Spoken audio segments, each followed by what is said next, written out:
Good afternoon, everybody. Please be seated.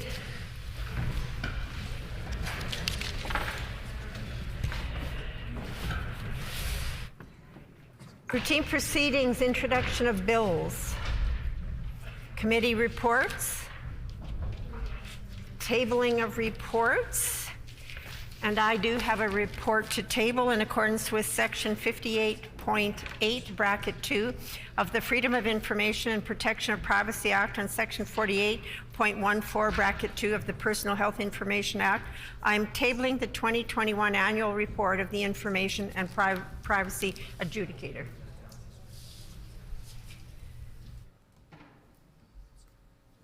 Ministerial statements. The Honourable Minister of Health and I would indicate that the required 90 minutes notice prior to routine proceedings was provided in accordance with our Rule 26 bracket 2. Would the Honourable Minister please proceed with her statement? Thank you, Madam Speaker. April 2nd was Autism Awareness Day, an opportunity to support, listen to, and learn from those with autism or autism spectrum disorders or ASDs. Autism is a neurodevelopmental disorder that primarily affects a person's ability to communicate and interact with others. A 2018 report of the National Autism Spectrum Disorder Surveillance System indicates that autism is the most common neurodevelopmental condition in Canada. It affects 1 in 50 Canadians aged 1 to 17. World Autism Awareness Day is observed to spread kindness and autism awareness. The theme for 2022 is inclusive, quality education for all. And this reminds all of us to ensure that everyone has equal, accessible opportunities to learn and grow and develop.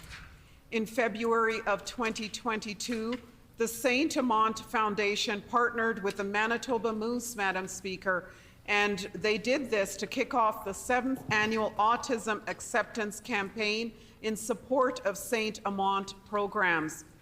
This year's campaign featured a new change. A decision was made to change the name of the day from Autism Awareness to Autism Acceptance. This change was actually decided back in 2021 when the Autism Acceptance term was trending, and parents noted that the term needs to change to focus on not just being aware about autism, but also about accepting people living with autism.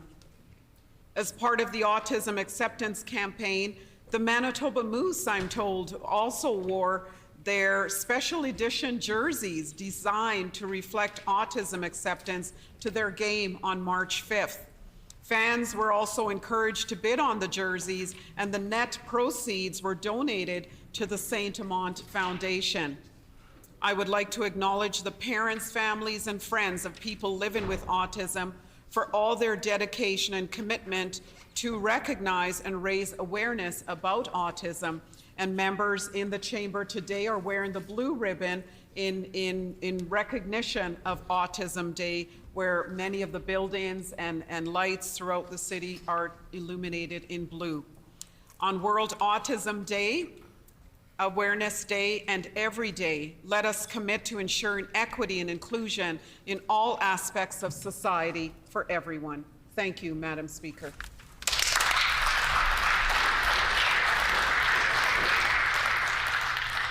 The Honourable Member for Union Station. Madam Speaker, World Autism Awareness Day was this past Saturday, April 2nd. This is a time when we strive to raise awareness about autism and encourage early diagnosis and early supports. World Autism Day is an opportunity to celebrate the unique talents and skills that people with autism possess. By welcoming and embracing individuals with autism as important members of our communities, we all benefit and can accomplish much together. We also know that autism can pose enormous challenges for families. Our caucus is committed to building support services that will help children and their families succeed. Manitobans with autism don't only need awareness and acceptance, they also need very real supports, including access to psychologists and assistants in schools. Currently, Manitoba ranks last in psychological supports, and schools have been forced to reduce support services to students with autism because the government does not provide adequate funding. At the end of the day, This government cannot pretend to be doing all it can to help Manitobans living with autism, while at the same time cutting the very programs on which they rely. The Premier and her government maintain that it's up to Manitobans to look after themselves, but we know that government's decisions matter. Proper healthcare and education supports matter. This government needs to do better for those living with autism. We will continue to fight for a better world for those living with autism, both on World Autism Day and all days in the future. Thank you.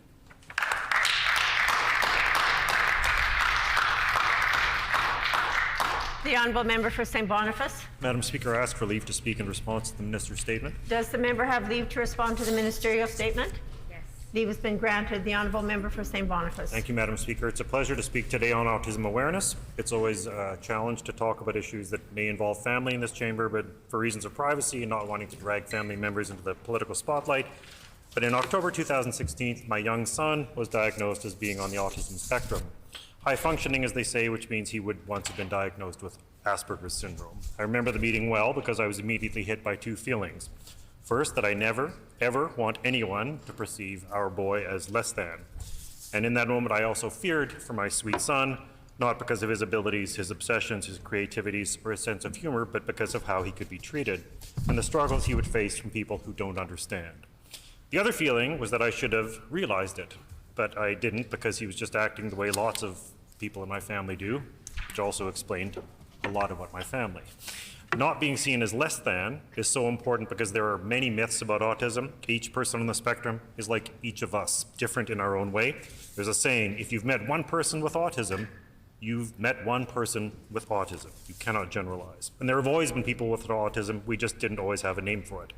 It's thought that 5 times as many males as females have autism, but it is underdiagnosed in females. A clinical psychologist in the UK was diagnosed with autism, defying the mistaken stereotype that people with autism somehow lack empathy. She said, many of the autistic people that come to me have a lot of trauma from living in a neurotypical world where they've been forced to be something they're not. I don't see it as therapy because it's not treatment. I see it as developing life skills. I will add, right now in Manitoba, people with autism and their families lose their supports at the age of 18 if they're deemed to have a certain IQ over 80. This ignores that many of the barriers they face are more than just intellectual, and we hope that the government will reform and review this. And I hope that also Manitoba will follow the lead of other jurisdictions and move from autism awareness to autism acceptance. Thank you, Madam Speaker.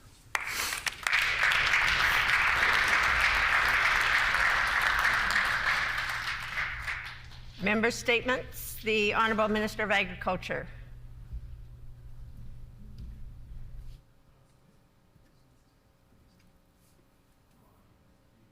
Oh, okay.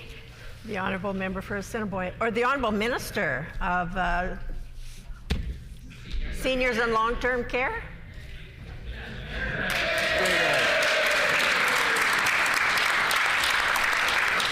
I knew we'd get there, Madam Speaker. I knew we'd get there. Thank you, Madam Speaker. Today I rise to the significant contributions of a well-known resident in the St. James, Assiniboia community. Harvey Warner lived and worked in our community and raised his family in our community. In addition to owning his successful business in Assiniboia, Harvey was one of the original members of the Manitoba Jockey Club. In his role, Harvey was instrumental in the success of Assiniboia Downs and the horse racing industry in Manitoba. Harvey was always horses and people focused. His love for horses was always apparent, and whether he was speaking to fans in the grandstand at Assiniboia Downs or to business stakeholders, Harvey was always warm and approachable. Harvey initiated free parking, free admission, and VLTs, all of which helped the business of Assiniboia Downs to prosper over some challenging times. Harvey's nearly 30 years of dedication to the horse racing industry in Manitoba and Canada earned him the Special Sovereign Award from the Jockey Club of Canada in 2020. Harvey Warner's untimely passing at age 74 this past March left his wife Edie, daughters Sherry and Michelle, family members and friends and colleagues deeply saddened. Harvey's family is heartened and proud of the legacy Harvey leads. Madam Speaker, please join me to acknowledge and thank Harvey Warner for achieving his dream and to see the sport of horse racing flourish in the province of Manitoba. Thank you, Madam Speaker.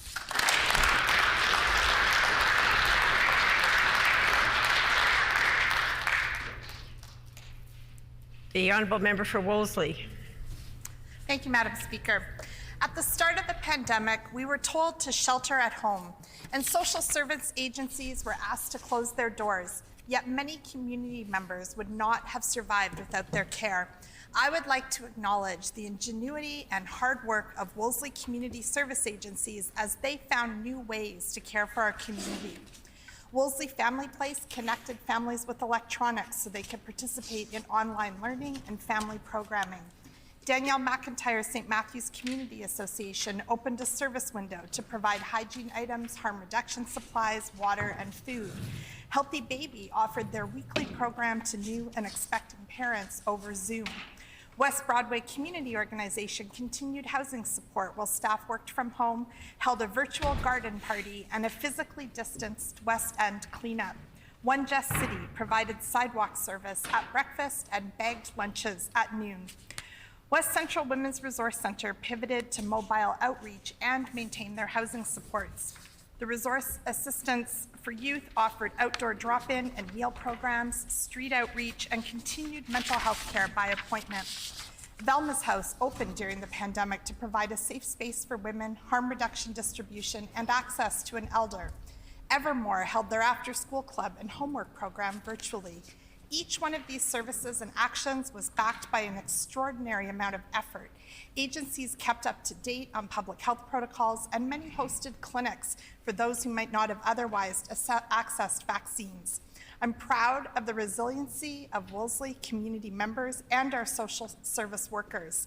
Social service agencies have been made to do more with less for too long, and while they've risen to the challenge, we must acknowledge the load they carry on behalf of our province. To these and all the community organizations in Wolseley, I thank you, and I will continue to advocate for you.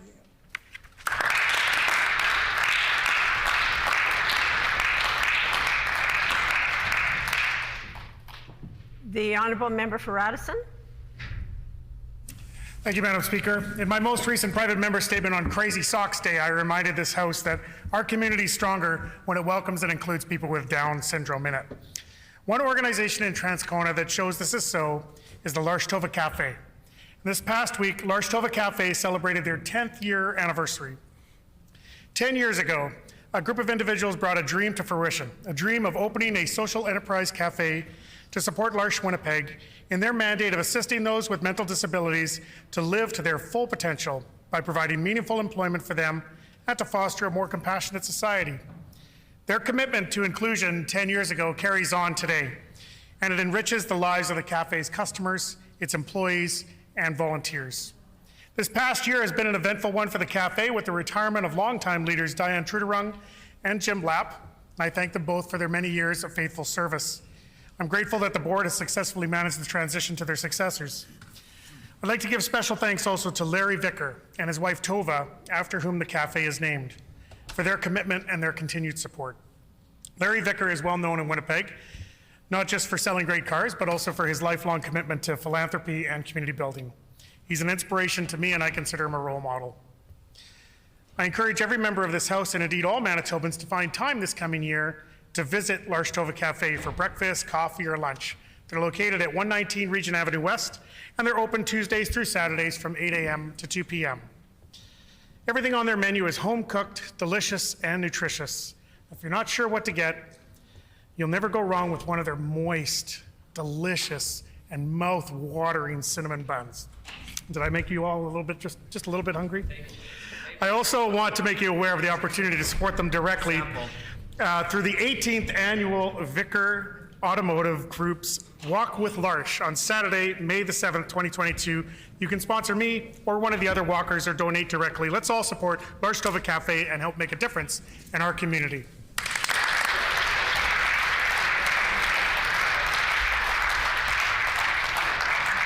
The honourable leader of the official opposition. A constituent recently shared a story with me about moving her mother into a personal care home. She said, and I quote, "I have to admit that I was struggling more than my mom with this move, and the nurse recognized that I was close to tears. I didn't know if I could leave my mom in this place. The role reversal between parent and child can be a hard one to adapt to. The nurse looked at me and shared, "It's time for you to go back to just being a daughter. We will be your mom's caregivers," end quote. This constituent is with us in the gallery today. Sherry Hepner is a development coordinator at the convalescent home of Winnipeg. She also cared for her parents for 15 years. Sherry is joined today by the CEO of the convalescent home, Sharon Wilms. Today, I rise to acknowledge Caregiver Recognition Day and all the work that caregivers across Manitoba carry out 24/7. Now, Sherry's made the point that caregivers are often left uncredited for their contributions to our healthcare system and to our society. She's long asked for this day and knows the importance of advocating for healthcare with not only data, but also the powerful emotional stories about quality of life for seniors and others in our communities. Caregiving is at the heart of what it means to be a Manitoban. Sherry notes that COVID has turned many of us into caregivers, whether in the short term or in the long term. We do so as parents, grandparents, aunts, uncles, sons, daughters, children, siblings, friends. So many of us have cared for one another these past 2 years. Today, we honor those who care for others and commend all caregivers for the essential, the compassionate, the heroic, and the sacred work that they do. Miigwech.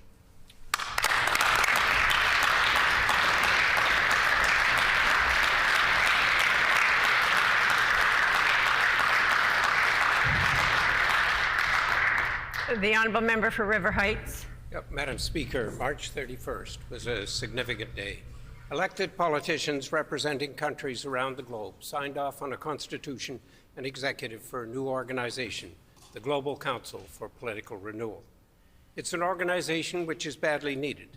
It will focus on promoting and improving ethics in politics, on promoting human rights and relieving human suffering through engagement, on promoting social, environmental, and economic justice through policy dialogue, on promoting global peace through diplomacy, and on advancing human development through research, education, and training. The president of the organization is Bridget Asango, a South African Democratic Alliance politician with extensive international experience, who served as the Shadow Minister of Social Development in South Africa since October 2015. We're well aware in Manitoba that there's a need for political reform. Our Speaker herself wrote recently to all MLAs to say the lack of decorum and attacks in the House have been noticed. The public deserves better. Improvements are also needed to Manitoba's conflict of interest legislation, particularly so with allegations of problems occurring almost daily. The situations in Afghanistan and Ukraine speak to the importance of emphasizing human rights and achieving peace. The climate crisis speaks to the need for politicians around the world to work together to achieve environmental improvements and equitable development. The emphasis on research and education is needed for progress on all fronts. I thank Dr. Nurul Mazumdar from Bristol, England, whose family background is from Bangladesh, for his work on ethics and politics and his initiative and perseverance in the establishment of the Global Council for Political Renewal.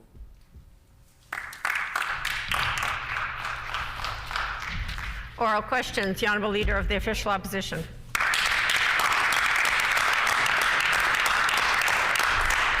Madam Speaker, it seems as though everyone in Manitoba knows somebody who's tested positive for COVID recently, with an at-home rapid test, of course, whether it's a friend, a family member, a coworker.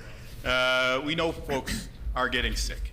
The virus is still here in Manitoba, but unfortunately the data is not. Without warning, the Premier and her government have stopped reporting this information with that regular interval that Manitobans have come to expect. Now, this doesn't make much sense, right? The virus is still here. Why isn't the data? Will the Premier reverse the decision to hide COVID data from Manitobans? The honourable First Minister. Information on the record with respect to this issue, Madam Speaker. I will say that he is wrong. That data is available for all Manitobans on our website.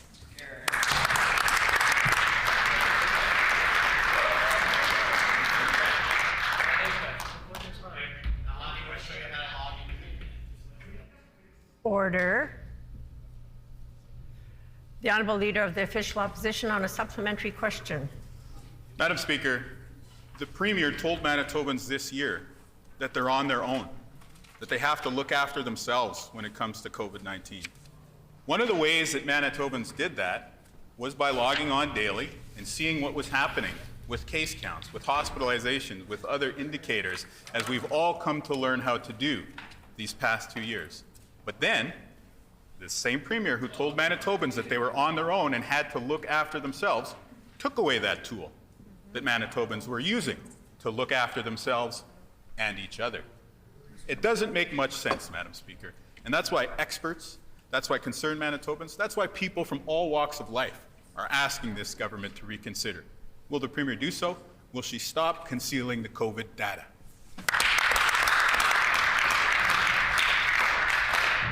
The Honourable First Minister. Madam Speaker, the Leader of the Opposition continues to put false information on the record. This is deplorable, Madam Speaker.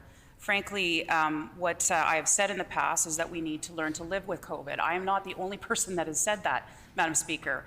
Doctors across the country, senior health officials across the country have also said that we need to transition to learning to live with COVID, Madam Speaker. What Manitobans want is relevant information so that they can make those decisions. That information is available to them on the website, Madam Speaker.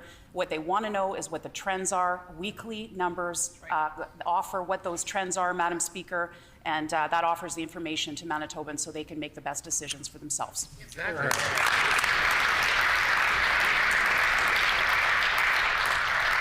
The Honourable Leader of the Official Opposition on a final supplementary. Let's review the facts, Madam Speaker. This Premier told Manitobans that they're on their own. That is a fact.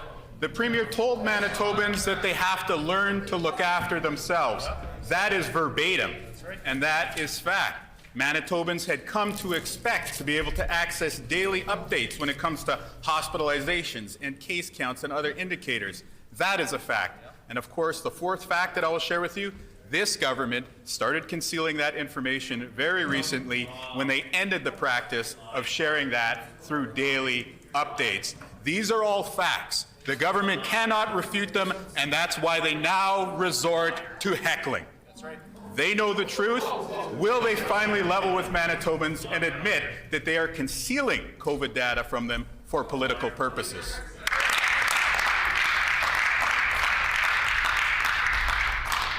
The Honourable First Minister. Speaker, there's absolutely nothing factual about what the Leader of the Opposition just put on the record, Madam Speaker.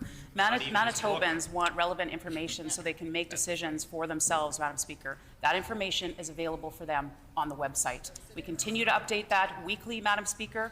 That's where Manitobans will get a trend so they can make those decisions for themselves. Again, the facts are that that information is available for all Manitobans on a weekly basis on the website.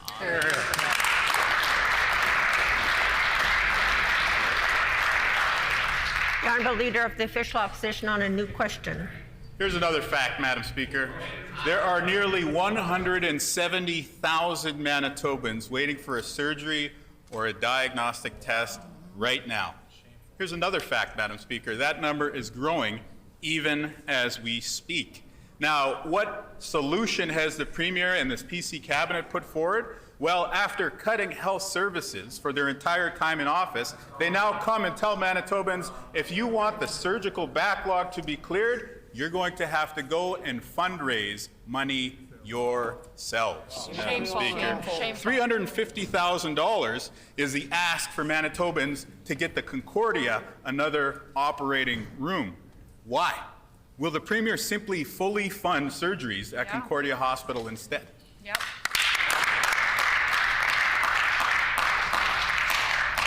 The Honourable First Minister. Well, the Leader of the Opposition is consistent with one thing, and that is putting false information on the record within this chamber, and he continues to do so. The fact of the matter is we are spending almost $1 billion more in health care than the NDP ever did when they were in power, Madam Speaker. I know that the facts are tough for the members opposite. That's why they continue to heckle it, Madam Speaker. But the facts are very clear, Madam Speaker, and the facts speak louder than the words of the Leader of the Opposition.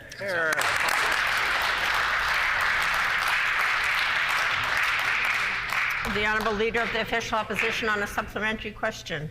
Well, let's review another fact, Madam Speaker. This PC government had $500,000 for good local and for the member for Fort White. And yet they don't have $350,000 for the Concordia Hospital. Order. The average Manitoban square that circle. Order. How is it that you have $500,000 for your prospective political friends, but you don't have $350,000 for an urgently needed operating room that nearly 170,000 Manitobans are waiting to be able to access?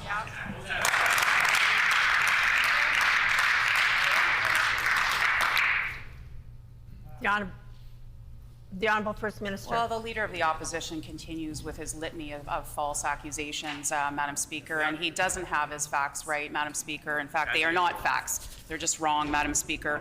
We have invested more than $650 million in businesses in Manitoba to help them bridge through the pandemic, Madam Speaker. Those are the facts. What the Leader of the Opposition is putting on the record continues to be false information.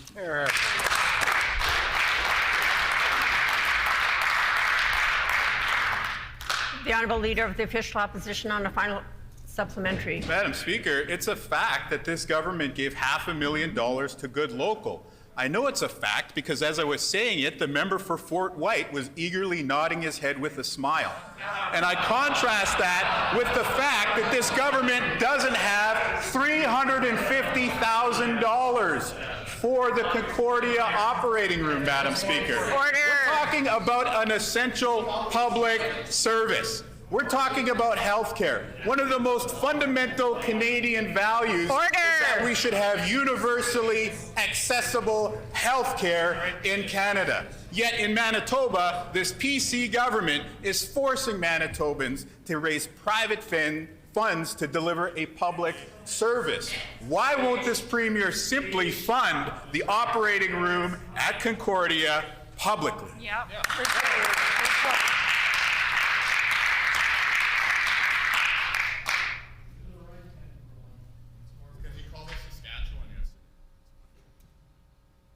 The Honourable First Minister. Madam Speaker, the Leader of the Opposition never ceases to amaze me with his continuation of gutter politics in this chamber. He continues to put false information on the record within this chamber, Madam Speaker, and I would suggest that whoever is doing his research needs to get, maybe he should find someone else to do his research, Madam Speaker, because his information is simply wrong. We have invested more than $650 million to help those small and medium-sized businesses in Manitoba through the COVID pandemic, Madam Speaker. We will continue to invest in those businesses so we can help grow our economy right here in Manitoba.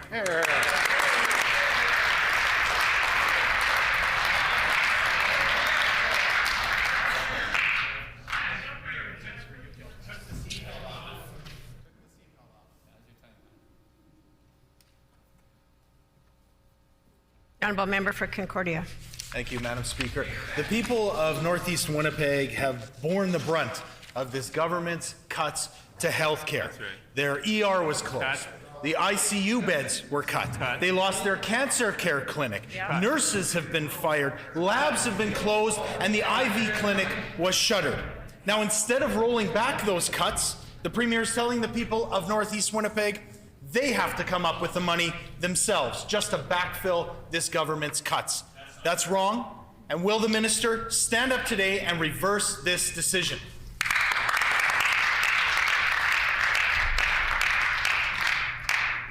The Honourable Minister of Health. Thank you, Madam Speaker. In keeping with their leader's tone in this chamber, the member who has posed the question continues to put incorrect information on the record, Madam Speaker. We are so pleased that the Concordia Foundation has contacted the WRHA as well as our task force for this new partnership that will lead to 1,000 new hips and knee surgeries occurring at the Concordia Hip and Knee Institute.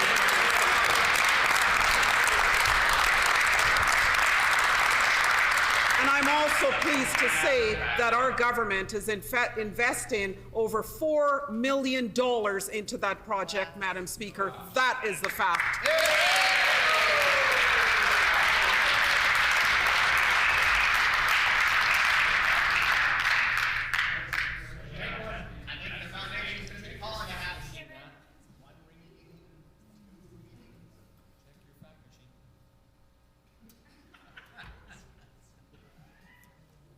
The honourable member for Concordia on a supplementary question. Well, thank you very much, Madam Speaker. With over 170,000 Manitobans waiting for surgery right now, the Premier still hasn't offered a real plan. Instead, she told the residents of Concordia, of Roadside, of Radisson, of Transcona, to start fundraising to make up for this government's cuts. That's not a plan. Manitobans deserve a healthcare system in their home community, and they shouldn't have to open up their wallets just to get it. Will the minister stop her plan and fully fund Concordia today?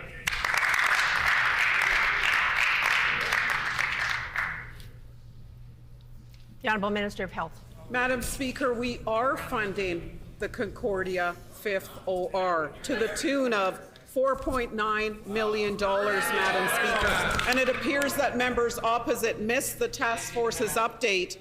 $400,000 to increase the number of assessments completed by the Spine Assessment Clinic. Sanford Hospital in North Dakota sending more patients for spine surgery. Implementing the FIT testing for screening for colon cancer. Our government is responding to the needs of Manitobans, not just in Northeast Manitoba, where this member is the MLA, but all across the province, Madam Speaker.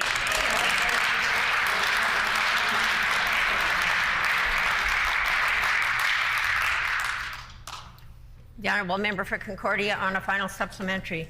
Madam Speaker, the minister is right. There have been cuts across the province. But in Northeast Winnipeg, we have borne the brunt of these cuts more so than any other place. And yet, frontline workers at Concordia have continued to work through all of it with passion and care. But now the Premier won't even come up with the full amount to backfill their own cuts at the Concordia Hip and Knee Institute. And 170,000 Manitobans are on a waiting list, waiting for this government to act. That's the wrong approach. Will the government fully fund the surgeries at Concordia Hospital and stop cutting healthcare in Northeast Winnipeg and across this province? Yep.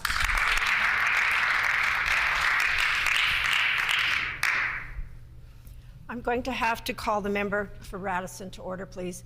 That's making it very difficult for members to hear the questions that are being posed. And I would also urge members that it's probably not a good idea to heckle their own members when they're standing either. So cautions to everybody. The Honourable Minister of Health. Thank you, Madam Speaker, and I think the member owes the Concordia Foundation an apology. I do recall them purchasing a ticket to one of their fundraising dinners, and now he's saying they shouldn't be fundraising. Madam Speaker, $4.9 million to run the 5th operating room that will be constructed at Concordia, Madam Speaker. And I know the member opposite is only concerned with Northeast Winnipeg, but we're concerned with providing services to all Manitobans. And we will continue to work towards that goal.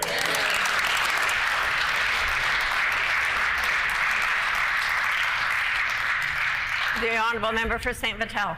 Madam Speaker, the backlog of surgeries and procedures keeps going up and up. Now it's almost at 170,000 people waiting. That's a complete failure. Now, this government proposes an operating room that's paid by fundraising to the tune of $350,000. Madam Speaker, this government gave $500,000 to the member for Fort White, but they're relying on donations to pay for a surgical backlog. That's just not right. Will this government fully fund more surgeries, and will they do so today? Maybe all because of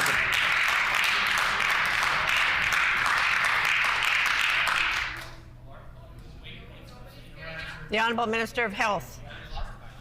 I encourage the member for St. Vital, Madam Speaker, to speak with the member for Concordia and ask the member why they purchased tickets to the Concordia Foundation's fundraising dinner. What did they want them to use the funds to do, Madam Speaker? They came forward to the WRHA and the task force to say we want to partner collaboratively to open a 5th OR, an OR that will lead to 1,000 more joint surgeries per year, Madam Speaker. Why doesn't the member for St. Vital want to support the efforts of their own member for Concordia in ensuring that the Concordia Foundation can support this project, Madam Speaker?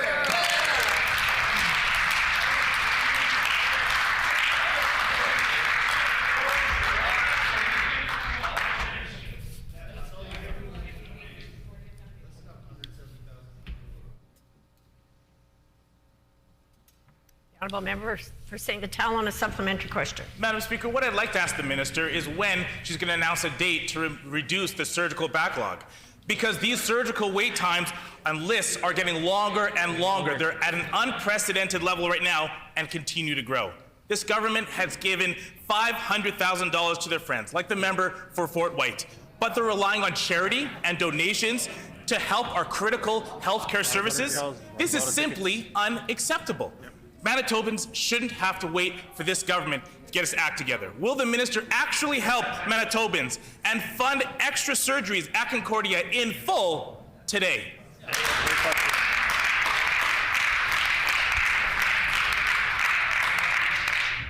The Honourable Minister of Health. Thank you, Madam Speaker, and I'm pleased to put more information on the record about more partnerships that have come forward as a result of the work of the Diagnostic and Surgical Recovery Task Force. We're partnering with Maple Surgical Centre to provide women with hundreds of gynecology surgeries. Again, Sanford Health in North Dakota, and we're doubling the number of anesthesia clinical assistants in the province, Madam Speaker. Individuals are receiving their surgeries, their diagnostic tests, and we will continue to do what's in the best interest of Manitobans, not the member for St. Vital.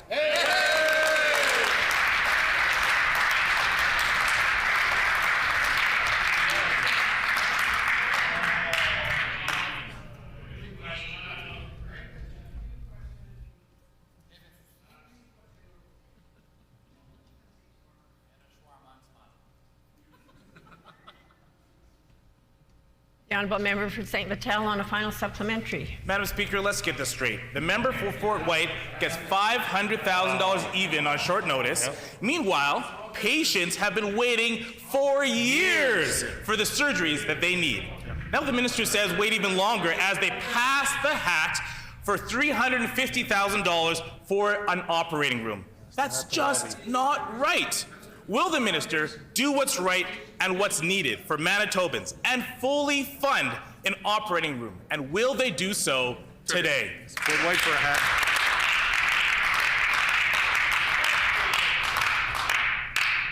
The Honourable Minister of Health. Thank you, Madam Speaker. I have to wonder if the member for St. Vital is asking for foundations, not just Concordia. Victoria Hospital has a foundation. Health Sciences Centre has a foundation. Is the member asking for those foundations to close their doors, stop fundraising? What will the member for Concordia do? He'll have nowhere to go, no tickets to purchase. Madam Speaker, since December, 2,430 CT scans have been performed. 3,766 ultrasounds, Order. 1,712 MRIs, a total of 7,908 diagnostic tests. Manitobans are receiving the care they need and will continue to provide for Manitobans in the weeks, days, months to come.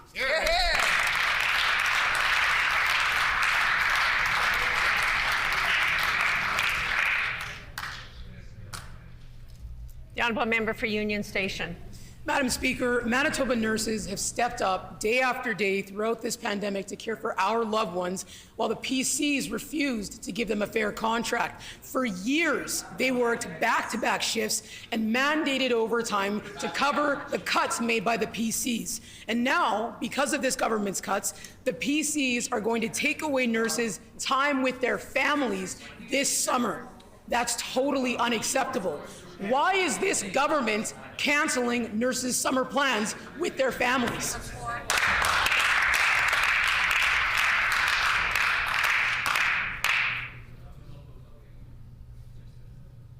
The Honourable Minister of Health. Thank you, Madam Speaker. I encourage the member for Union Station to engage in gimmicks in her constituency rather than bring in false information to the chair of this chamber. Gimmicks like the one I performed in 2020 to collect turkeys on behalf of Agape Table, which is in the member's riding. Those are the gimmicks that the member should be focused on. We have no plans, Madam Speaker, to cancel nursing vacations this summer so more surgical slates can be scheduled. That is a fact.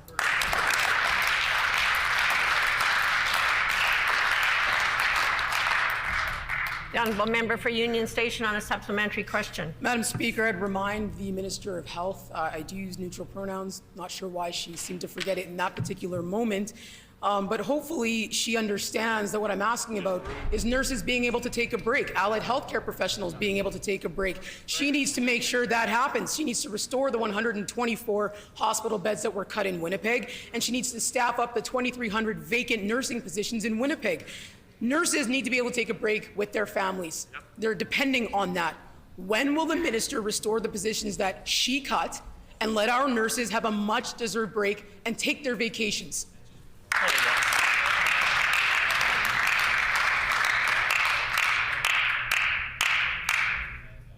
The Honourable Minister of Health. Thank you, Madam Speaker. Again, I will put accurate information on the record. There are no plans to cancel nursing vacations this summer. We appreciate and value the good work of all our healthcare workers. And in terms of taking a break, I want to remind the member for Union Station that the volunteers and leadership at Agape Table at 364 Furby Street in the member's constituency never gets to take a break. They are an independent, charitable, nonprofit organization established and maintained to help feed our city's most vulnerable people. Where was the member when they needed turkeys for their turkey dinner for the homeless? They were busy working on gimmicks that they could bring to the chair, to the floor.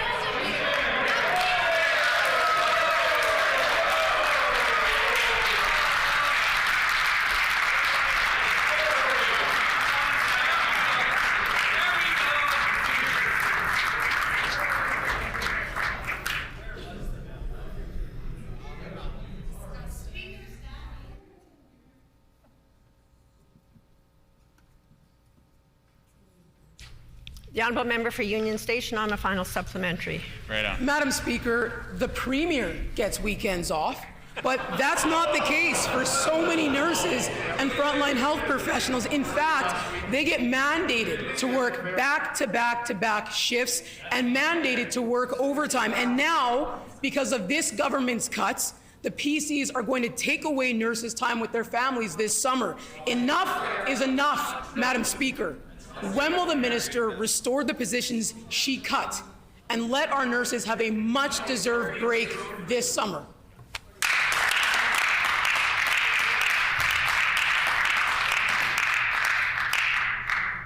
The Honourable Minister of Health. Thank you, Madam Speaker. In the weeks and months in 2020 and again in 2021, that the Southdale constituency team and individuals with kind hearts from around Manitoba delivered turkeys to Agape Table to ensure individuals would have a Christmas and a Thanksgiving dinner. I never saw the member for Union Station. Every day was a day off, Madam Speaker. Sheriff has worked with each individual site to increase their surgery. Order. I'm going to ask the table to stop the clock. People may not like the answers, but that gives nobody the right to yell. That's not even heckling. That is very, very disrespectful behavior. And I am going to reference a letter that I did send to all of you. It was a letter that was sent from the University Women's Club, and I shared it with all of you. And they have been watching what has been going on in this House. And they are indicating that this lack of decorum has been insulting, degrading, and inappropriate for legislators who represent Manitoba citizens. That was just a display of it. People may not like the answers and they may not like the questions, but you all have a responsibility to listen carefully to what is being said.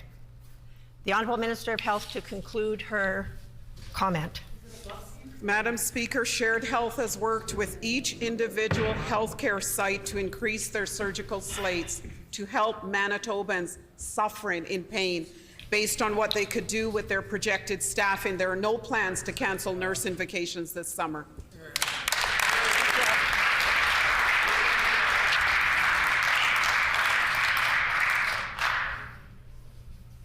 The Honourable Member for the Pas-Kamisak. Madam Speaker. Nurses need a break, but they aren't getting this with this PC government. In the Thompson Emergency Room, nearly half of the positions are empty. This is the North, Madam Speaker. There's not another hospital that we could just go down the road. The Minister needs to fix this immediately. Will the Minister give the North health care it needs and deserves?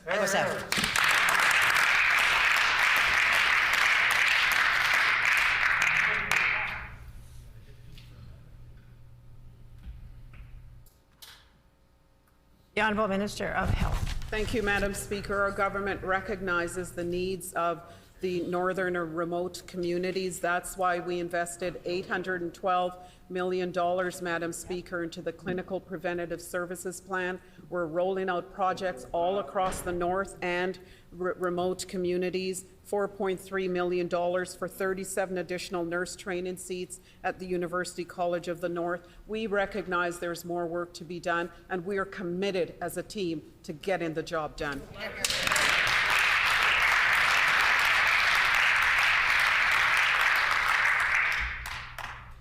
The Honourable Member for the Pas-Kamisak on a supplementary question. Madam Speaker. Gillam, Leaf Rapids, Lynn Lake, and Snow Lake, all of them have struggled to stay open.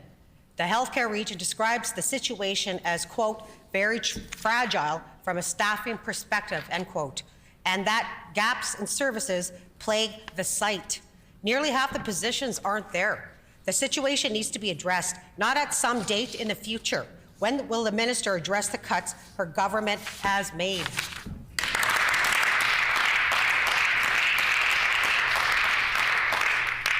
The Honourable Minister of Health. Thank you, Madam Speaker. What our government will do is continue to work with First Nations, Inuit, Métis, all the stakeholders in the North to identify solutions, sustainable solutions, Madam Speaker. And we plan to come around a table of individuals who are solution-focused in May to discuss what needs to be done to ensure that sustainable health care is provided in the North. We are committed. We will get the job done. Hear, hear.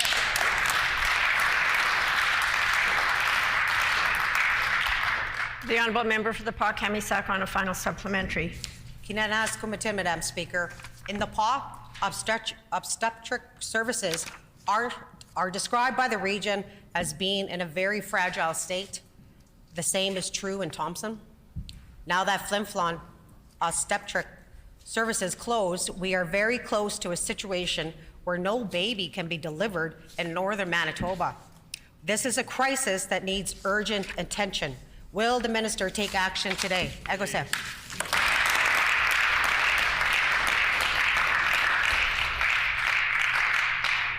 The Honourable Minister of Health. I thank the member for putting that information on the record. It is information that has been shared with my department, Madam Speaker. We take the situation in the North very seriously. That is why our government committed $812 million in Budget 2021, which was the largest single health care commitment in Manitoba's history. And that historic investment is leading to 38 health care facility projects across the rural communities and the North. We want to reduce the need for Manitobans to travel long distances for care and to receive care close to home in the North.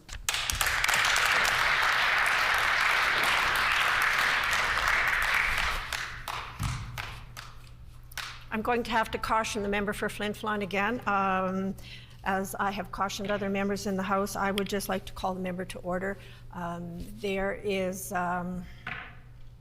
heckling going on that I'm asking members to think twice about, please.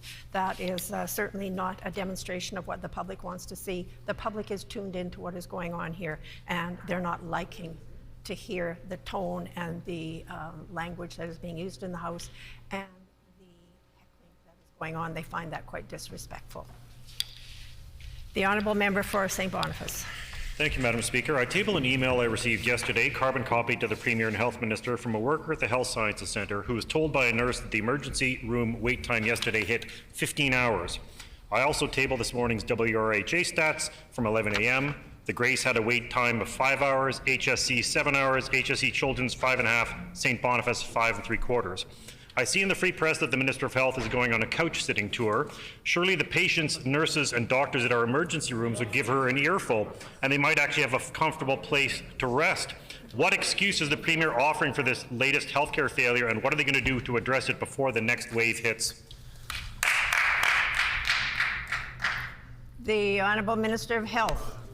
Thank you, Madam Speaker, and I thank the member for St. Boniface for the question. I do want to remind everyone in this chamber that when the NDP government ran the healthcare system in Manitoba, we had the worst emergency department wait times in Canada for years. And that was without the added pressures that we have been under over the past 2 years of a global pandemic. I'd like to table today, Madam Speaker, 2 articles, Madam Speaker, that will show that for the last 2 years in power of the NDP, we had the longest, highest wait times in the country, Madam Speaker. That is their record. Manitobans elected our PC government to clean up the mess, and that is what we're doing. The member's time has expired.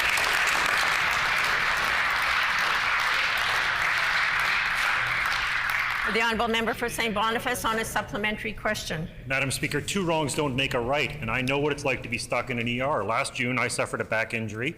I had a debilitating injury, a severe bulging disc that left me unable to walk for 5 days. I spent 25 hours in the St. Boniface ER, the first 6 of them in a gurney on a hallway where I had to shout to get help for seniors in wheelchairs because there are no call bells in corridors. And I'm one of the lucky ones. I could be left in an understaffed ER for 25 hours because I wasn't going to die for lack of treatment, and others aren't so lucky. I tabled an article from 5 years ago this week that warned this government that closing ERs was an idea that was doomed to fail. It has. What is this government going to do to reverse its mistakes and reduce ER wait times now? The Honourable Minister of Health. Madam Speaker, I want to remind the member for St. Boniface that NDP staffing shortages and the highest wait times in the country is the reason why our government undertook system-wide health transformation, and we're moving forward with that transformation that will see significant change in the health system and in wait times. And I want to remind the member for St. Boniface that with no pandemic, the NDP in 2015 had emergency room wait times over 9 hours and had the longest wait times in all of Canada. Madam Speaker, we were elected to clean up their mess, and we're getting the job done. Yes.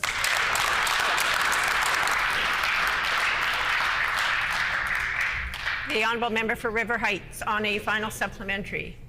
Madam Speaker, as I wrote the Minister, Edith Berlin, a 96-year-old woman, survived a 3-day horrific experience at the Grace Emergency Room. After treatment of her urinary tract infection and shortness of breath, she's been medically stable now for 5 days. For 5 days, she's been ready to go to a personal care home, the only place she can get the 24-hour care she needs. Why, I ask, has the personal care home of her choice, the Simpkins Centre, not yet even received her application, nor in 5 days has the application even been completed by the hospital team? Is this because discharge planning has been slow and fragmented since the Minister's government got rid of the discharge nurses? The Honourable Minister of Seniors and Long-Term Care. Thank you, Madam Speaker, and I would appreciate the member's question. We do understand that certainly there have been challenges through COVID in our personal care homes, and our government is doing everything that we possibly can to ensure that those problems are eliminated into the future. I can tell you that the Stevenson report will be coming up very shortly with recommendations, all 17 recommendations this government will be adopting, and also 2 as well, looking at longer-term solutions also. So I do appreciate the member's question, and I can assure him that The member's time has expired.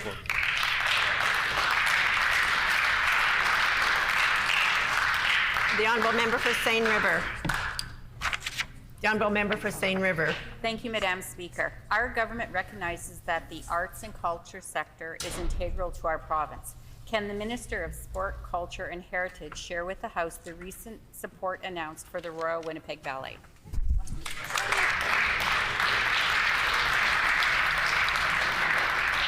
The honourable Minister of Sport, Culture and Heritage. Well, thank you, Madam Speaker, and I'd like to thank the member for Seine River for that very good question, because I want to reiterate how important the arts and culture sector is to this government. And that's why I was so pleased to join the Premier when she announced $7.5 million for the RWB Campus Revitalization Project downtown campus, Madam Speaker. It's very important for this government, and it's very important for the arts and culture sector, Madam Speaker. I'd just like to highlight the fact that our government, since forming government in 2016, has given 4 times more dollars than the NDP ever did in their 17 years of disastrous government, Madam Speaker. They left tens of millions of dollars of deferred maintenance costs on the table, Madam Speaker. Where they failed, we got it right.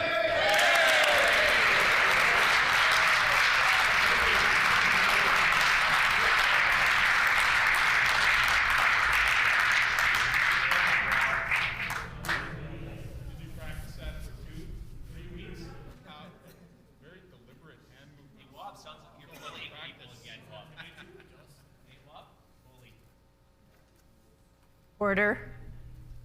Order.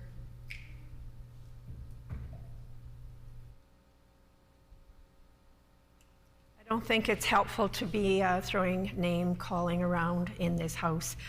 Very, very inappropriate. I'm very disappointed to hear comments like that coming, and I'm really going to ask for people, you really need to rein this in. This is not an acceptable thing to the public, and I'm going to ask for everybody's cooperation. The honourable member for St. Vital. Oh, sorry, St. James.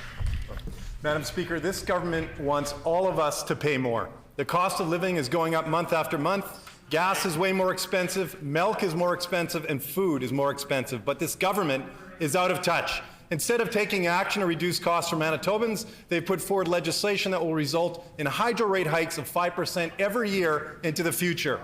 We've also seen a recently completed Manitoba Hydro survey which strongly suggests this government is going to pursue the use of surge pricing. Does the Minister and Manitoba Hydro have a plan to introduce surge pricing to Manitoba?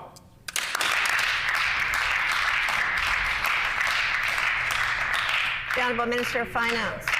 Madam Speaker, I was pleased to organize a bill briefing for members of the opposition. It looks like it's time for a second bill briefing. Let's go over this again. This bill does 3 very important things. It protects taxpayers by making sure that annual hydro rates cannot go up more than the cost of living, or 5%, whichever is less. It sets out an expanded role for the PUB, and it stabilizes hydro where the NDP threatened it.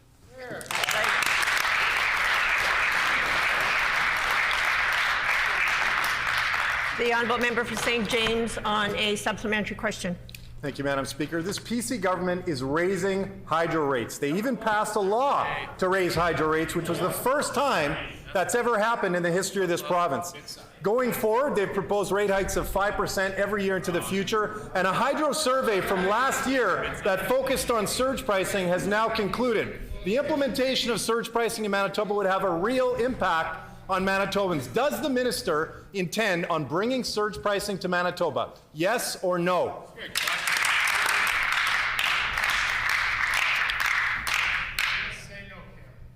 Order. The Honourable Minister of Finance. Madam Speaker, we all know what is happening here. The NDP are trying desperately to distance themselves from their terrible record of mismanagement of Manitoba Hydro, which is the economic scandal of a century. Madam Speaker, $4 billion over budget. Madam Speaker, $4 billion over budget. Now, the member for St. John's can try to yell me down, but what she can't do is yell down the Manitobans who understand that where they threaten hydro, we are stabilizing hydro, we are protecting taxpayers, and we are giving a better role for the PUB. They can shout all they want, but Manitobans know the truth when it comes to the NDP and hydro.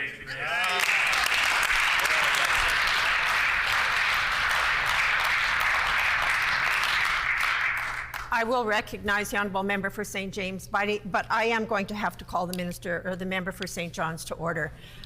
The amount of heckling that is going on today is just totally unacceptable, and I'm having difficulty hearing, but I find that this behavior here, and I am still hearing it as I'm trying to stand by the same people I'm trying to say need to rein it in. I'm asking for everybody's cooperation, please. The honourable member for St. James. Madam Speaker, the people of Manitoba built up hydro over the past decade so we could have affordable utility bills, but this government is attempting to steal it away with legislation that will see rate hikes every single year. A survey by Manitoba Hydro last year has concluded, and it focused on the use of surge pricing. The minister should be straight with Manitobans who have real questions about this. I'll ask him for a third time. Do the minister and Manitoba Hydro intend to introduce surge pricing in Manitoba? Yes or no?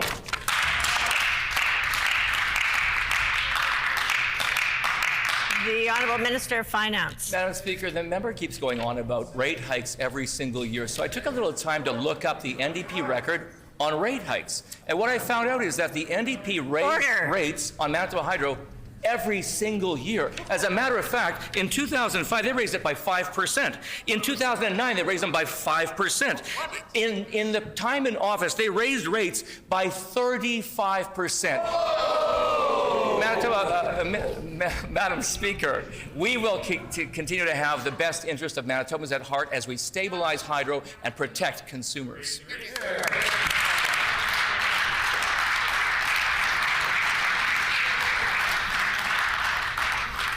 The time for oral questions has expired. Petitions. The honourable member for Tyndall Park. Thank you, Madam Speaker. I wish to present the following petition to the Legislative Assembly. The background to this petition is as follows. Number 1, healthcare is a basic human right and a fundamental part of responsible public health. Many people in Manitoba are not covered by provincial healthcare. Migrant workers with work permits of less than 1 year, international students, and those undocumented residents who have lost their status for a variety of reasons. Number 2, racialized people and communities are disproportionately affected by the pandemic, mainly due to the social and economic conditions which leave them vulnerable while performing essential work in a variety of industries in Manitoba. Number 3,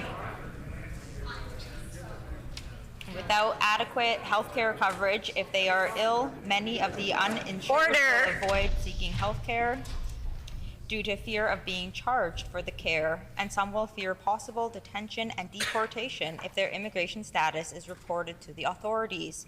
Number 4, according to the United Nations Human Rights Committee, denying essential health care to undocumented irregular migrants is a violation of their rights. Number 5, jurisdictions across Canada and the world have adopted access without fear policies to prevent sharing personal health information or immigration status with immigration authorities and to give uninsured residents the confidence to access health care. Number 6, the pandemic has clearly identified the need for everyone in Manitoba to have access to health care to protect the health and safety of all who live in the province.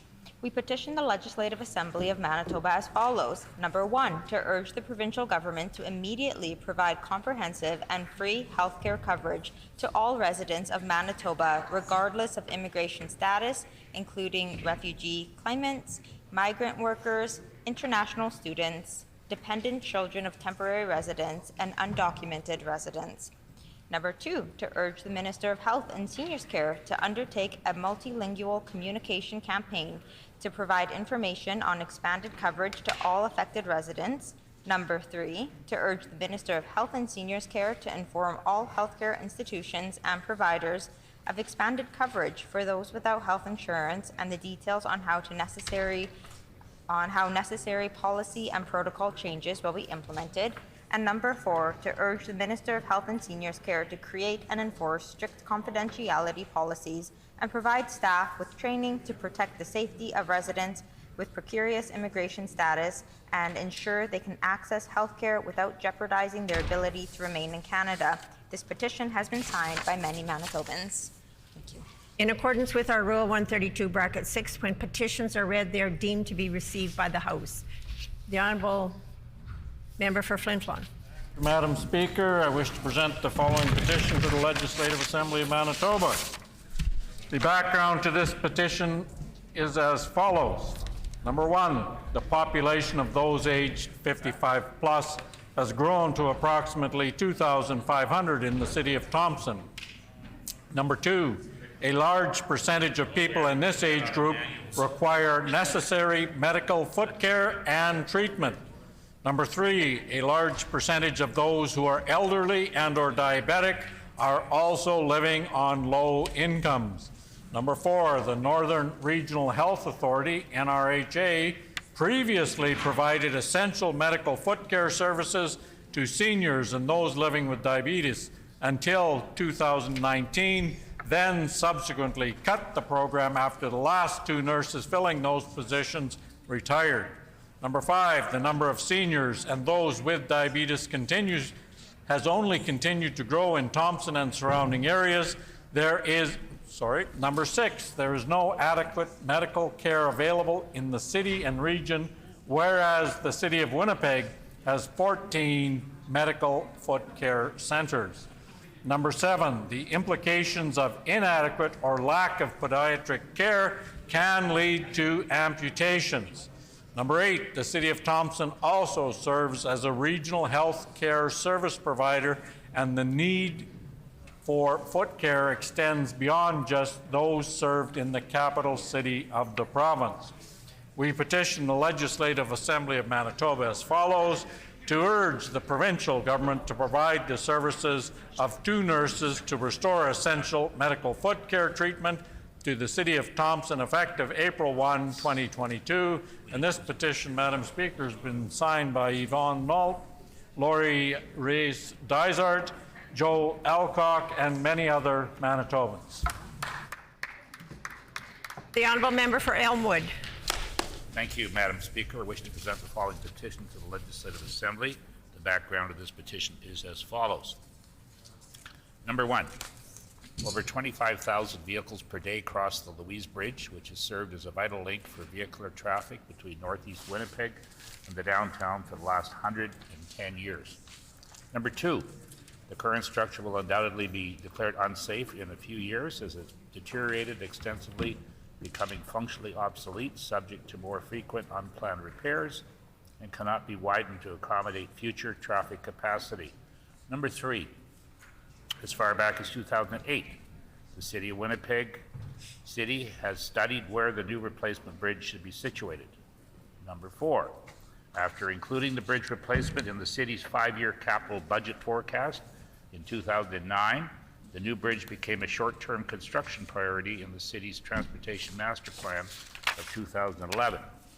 Number 5, city capital and budget plans identified replacement of the Louise Bridge on a site just east of the bridge and expropriated homes there on the south side of Narron Avenue in anticipation of a 2015 start. Number 6, in 2014, the new city administration did not make use of available federal infrastructure funds. Number 7, the new Louise Bridge Committee began its campaign to demand a new bridge, and its surveys confirmed residents wanted a new bridge beside the current bridge, with the old bridge kept open for local traffic. Number 8, the NDP provincial government signaled its firm commitment to partner with the city on replacing the Louise Bridge in its 2015 throne speech. Unfortunately, provincial infrastructure initiatives such as the new Louise Bridge came to a halt with the election of the Progressive Conservative government in 2016. Number 9, More recently, the city tethered the Louise Bridge replacement issue to its new transportation master plan and Eastern Corridor project. Its recommendations have now identified the location of the new Louise Bridge to be placed just to the west of the current bridge, not to the east as originally proposed. The city expropriation process has begun. Number 10.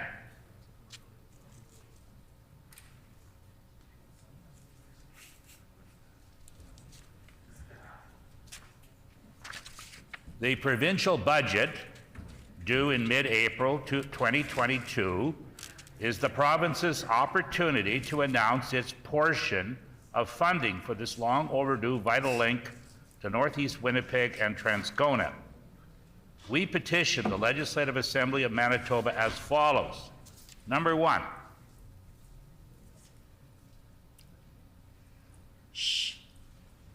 to urge the Premier to financially assist the City of Winnipeg in her new 2022 provincial budget to build this 3-lane bridge in each direction to maintain this vital link between Northeast Winnipeg, Transcona, and the downtown. Number 2,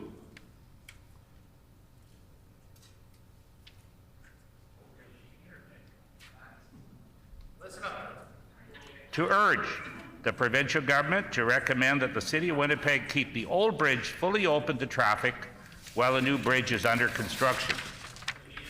Number 3, to urge the provincial government to consider the feasibility of keeping the old Louise Bridge open for active transportation in the future. And this petition is signed by many, many Manitobans. Okay.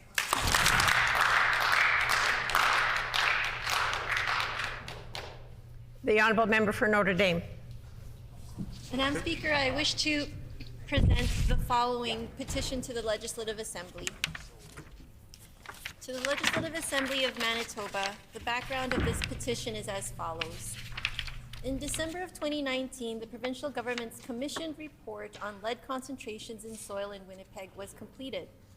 The report found that 10 neighborhoods had concerning levels of lead concentration in their soil, including Centennial, Daniel McIntyre, Glen Elm Chalmers, North Point Douglas, River Osborne, Sargent Park, St. Boniface, West End, Weston, and Wolseley Minto. In particular, the predicted blood lead levels for children in North Point Douglas, Weston, and Daniel McIntyre were above the level of concern. The Weston Elementary School field has been forced to close down many times because of concerns of lead in soil and the provincial government's inaction to improve the situation.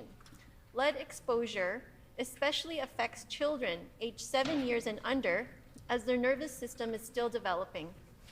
The effects of lead exposure are irreversible and include impacts on learning, behavior, and intelligence. For adults, long-term lead exposure can contribute to high blood pressure, heart disease, kidney problems, and reproductive effects. The provincial government currently has no comprehensive plan in place to deal with lead in soil, nor is there a broad advertising campaign educating residents on how they can reduce their risks of lead exposure. Instead, people in these areas continue to garden and work in the soil, and children continue to play in the dirt, often without any knowledge of the associated risks. We petition the Legislative Assembly of Manitoba as follows: to urge the provincial government to take action to reduce people's exposure to lead in Winnipeg and to implement the recommendations proposed by the provincial government's independent review, including the creation of an action plan for the Weston neighborhood, developing a lead awareness, communications, and outreach program, requisitioning a more in-depth study, and create a tracking program for those tested for blood lead levels so that medical professionals can follow up with them. This was signed by Maria Hinagpis, Donato Hinagpis, Rio Lapada, and many other Manitobans. The Honourable Member for Wolseley. Thank you, Madam Speaker. I wish to present the following petition to the Legislative Assembly. To the Legislative Assembly of Manitoba. The background of this petition is as follows. An estimated 1 million people suffer from eating disorders in Canada. Eating disorders are serious mental illnesses affecting one's physical, psychological, and social function, and have the highest mortality rate of any mental illness. The development and treatment of eating disorders are influenced by the social determinants of health, including food and income security, access to housing, health care, and mental health supports. It is important to share the diverse experiences of people with eating disorders across all ages, genders, and identities, including Indigenous, Black, and racialized people, queer and gender diverse people, people with disabilities, people with chronic illness, and people with co-occurring mental health conditions or addictions. It is necessary to increase awareness and education about the impact of those living with or affected by eating disorders in order to dispel dangerous stereotypes and myths about these illnesses. Setting aside 1 week each year to focus attention on eating disorders will heighten public understanding, increase awareness of culturally relevant resources and supports for those impacted by eating disorders, and encourage Manitobans to develop healthier relationships with their bodies. We petition the Legislative Assembly of Manitoba as follows: to urge the provincial government to support a declaration that the first week in February of each year be known as Eating Disorders Awareness Week. This has been signed by Lori Peters, Maria Alexandra, and Carly Smith, and many other Manitobans. The Honourable Member for St. John's. I wish to present the following petition to the Legislative Assembly. The background to this petition is as follows. 1, Manitoba women, girls, two-spirit, genderqueer, non-binary, and trans persons deserve to be safe and supported when accessing abortion services. 2, limited access to effective and safe abortion services contributes to detrimental outcomes and consequences for those seeking an abortion, as an estimated 25 million unsafe abortions occur worldwide each year. 3, the provincial government's reckless healthcare cuts have created inequity within the healthcare system, whereby access to the abortion pill, mifegymiso, and surgical abortions are less accessible for northern and rural individuals than individuals in southern Manitoba, as they face travel barriers to access the handful of non-urban healthcare professionals who are trained to provide medical abortions. 4, for over 5 years and over the administration of 3 failed health ministers, the provincial government operated under the pretense that reproductive health was not the responsibility of the Ministry of Health and Seniors Care, and shifted the responsibility to a secretariat with no policy program or financial authority within the healthcare system. 5, for over 4 years, the provincial government has refused to support Bill 200, the Safe Access to Abortion Services Act, which will ensure the safety of Manitoba women, girls, two-spirit, genderqueer, non-binary, and trans persons accessing abortion services and the staff who provide such services by establishing buffer zones for anti-choice Manitobans around clinics. We petition the Legislative Assembly of Manitoba as follows: to urge the provincial government to immediately ensure effective and safe access to abortion services for individuals regardless of where they reside in Manitoba, and to ensure that buffer zones are immediately legislated. Signed by many Manitobans. The Honourable Member for Concordia. Thank you very much, Madam Speaker. I wish to present the following petition to the Legislative Assembly. The background to this petition is as follows. Number 1, the population of those aged 55 plus has grown to approximately 2,500 in the city of Thompson. Number 2, a large percentage of people in this age group require necessary medical foot care and treatment. Number 3, a large percentage of those who are elderly and/or diabetic are also living on low incomes. Number 4, the Northern Regional Health Authority, the NRHA, previously provided essential medical foot care services to seniors and those living with diabetes until 2019. Then, subsequently cut the program after the last 2 nurses filling those positions retired. Number 5, the number of seniors and those with diabetes has only continued to grow in Thompson and surrounding areas. Number 6, there is no adequate medical care available in the city and region, whereas the city of Winnipeg has 14 medical foot care centers. Number 7, the implications of inadequate or lack of pediatric care can lead to amputations.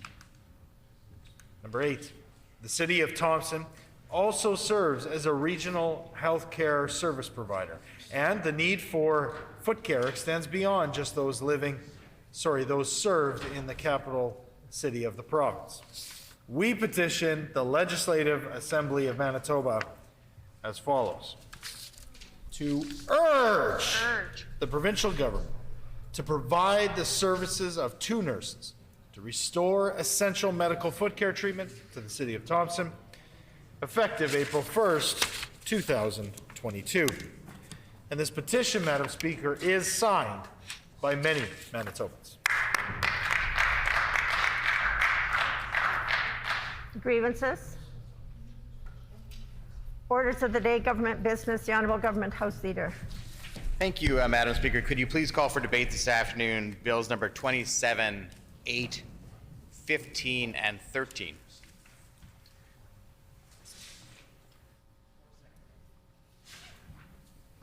The orders of the day, government business. It has been announced that the House will consider the following this afternoon: second readings of Bill 27, Bill 8, Bill 15, and Bill 13.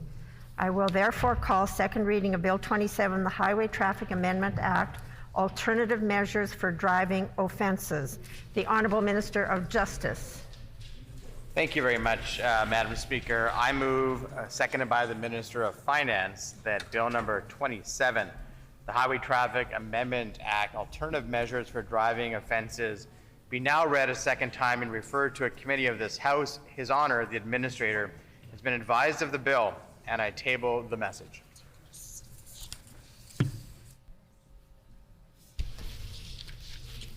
It has been moved by the Honourable Minister of Justice, seconded by the Honourable Minister of Finance, that Bill number 27, the Highway Traffic Amendment Act, Alternative Measures for Driving Offences, be now read a second time and be referred to a committee of this House.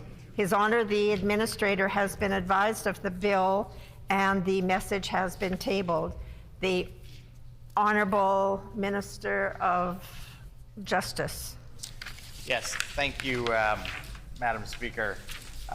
Drinking and driving, of course, all Manitobans know is a serious offense, and it needs to be taken seriously, and there needs to be serious consequences for the offense. And of course, in Manitoba and other jurisdictions in Canada, those measures have increased as the years have gone by, and we've come to a better understanding of the dangers of drinking and driving, tragically in many cases. We've been assisted, as other governments have in the past, by advocates like Mothers Against Drunk Driving as one example, but there are many advocates who bring forward their real-life experiences, often in tragic situations, when it comes to drinking and driving, and that has led us to many changes. This is another change, Madam Speaker, which adds upon a change that came into place a couple of years ago in the province of Manitoba. The bill amends the Highway Traffic Act with respect to alternative measures under the Criminal Code for certain impaired driving cases for first-time offenders. And it's important to remember, Madam Speaker, that this applies only to first-time offenders and where there aren't other aggravating factors. On December 16th of 2019, our government proclaimed into force amendments to the Highway Traffic Act to introduce an immediate roadside prohibition, known as an IRP, process in Manitoba. It had and continues to have the support of advocates like Mothers Against Drunk Driving. Among other things, the IRP process provides an expedited provincial administrative sanctions alternative to the criminal court process for first-time impaired drivers who refuse or register a fail on an approved screening device, an ASD, where the case does not involve death, serious bodily harm, or other aggravating factors. So again, Mr. Acting Deputy Speaker, the IRP process is not available for everyone, has to be a first-time offender, and it cannot involve death, cannot involve serious bodily harm, and other aggravating factors. However, the IRP process has not been used to its fullest possible extent, although it's been successful since its introduction due to its some operational issues, such as law enforcement suspending the use of ASDs in response to COVID-19, safety concerns, or an ASD being unavailable. This is particularly true, not the concern about COVID-19 because it's a breath-operated device, but in some northern communities, some remote communities, an ASD, a breathalyzer, is not always available at the roadside for a lot of different reasons, and this IRP process is really a roadside provision. As a result, cases that otherwise would have qualified for an IRP process instead proceeded to a criminal charge prosecuted through the traditional court process. The criminal code allows for the diversion of these cases. However, the diversion of cases that ended up in the court system, instead of being resolved by IRP, would not result in the drivers receiving the full range of IRP sanctions, as there is no existing authority to require the imposition of all IRP sanctions post-charge. The amendments to the Highway Traffic Act would correct this gap, and it really is a gap in the IRP process, and create a legal framework for the imposition of more stringent IRP sanctions in cases where the diversion occurs post-charge. So in maybe more layman's perspective, Mr. Acting Deputy Speaker, while in many cases, if it's a first-time offender and there aren't those aggravating factors that I already listed, and someone either fails to take a breathalyzer or fails on a breathalyzer at the roadside through the ASD, the alternative screening device, they could then be eligible for the IRP process, not go through the criminal court process, but have sanctions that are similar applied much sooner. And the reason that advocates against drinking and driving support this is because it brings the penalty much more quickly to the individual. And there is evidence that the closeness of a penalty to a criminal offense, not just drinking and driving, but other offenses too, is a deterrent factor itself and can help in preventing reoffenses. So if that isn't available, either because of the COVID situation that we've been dealing with, or because the ASD wasn't available at the roadside, a charge could then be laid, but there wasn't an ability after a charge had been laid to allow the person to select or be selected to go into the IRP process. This resolves that. Upon successful completion of the program, a stay of proceedings would be entered on the criminal code impaired driving charge, and the driver would be subject to IRP sanctions over and above the impaired driving sanctions already imposed at roadside, such as the ignition interlock requirements. Non-completion of the program would result in the criminal charge continuing through the court process. This is a similar process that is already in place for prostitution diversion program for first offenders charged with using a motor vehicle in the course of soliciting the purchase of sexual services. This would also help to achieve the intended roadside safety and justice efficiencies and the benefits of the IRP approach. So again, it will ensure that even if a roadside test isn't provided and a charge is laid, there's an opportunity after the charge to still go into the IRP program and the benefits that ensue. The bill also repeals the provisions requiring Manitoba Public Insurance to suspend the driver's license of a person who fails to complete alternative measures for sexual procurement offenses. Currently, the Register of Motor Vehicles must suspend the driver's license of a person who fails to complete alternative measures for sexual procurement offenses. The requirement is not necessary since the failure to complete the alternative measures results in a renewal of the criminal prosecution and a post-conviction suspension.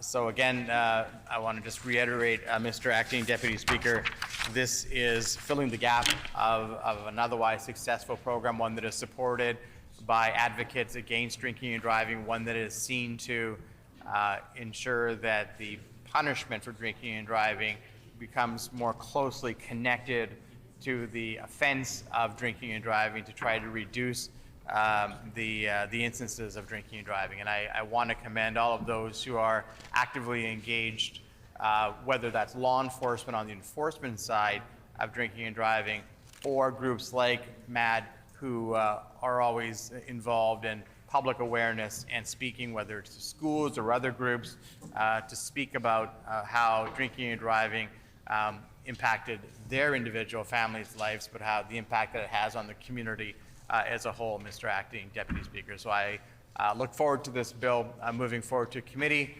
I also look forward to the questions from the opposition and seeing it pass hopefully before summer. Thank you very much, Mr. Acting Deputy Speaker.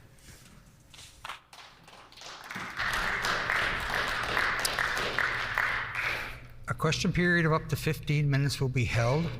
Questions may be addressed to the minister by any member in the following sequence. First question by the official opposition critic or designate. Subsequent questions asked by critics or designates from other recognized opposition parties. Subsequent questions asked by each independent members. Remaining questions asked by any opposition members, and no question or answer shall exceed 45 seconds. The honourable member from St. John's. Currently, in certain cases, those charged with sexual procurement offenses can divert their cases from prosecution if they complete alternative measures here in Winnipeg called John School. If they, one of the measures, the most, the one that's usually these folks are sent to, if they fail to do so, they lose their license. But instead, the minister proposes that they only lose their license once they fail to complete. Why is that? The Honourable Minister of Justice. I think it was already indicated that if they fail to complete the diversion program, sometimes as a member suggests known as John School, they then go back into the criminal system, and so they would lose that opportunity to be diverted, but then would go back into a criminal charge system.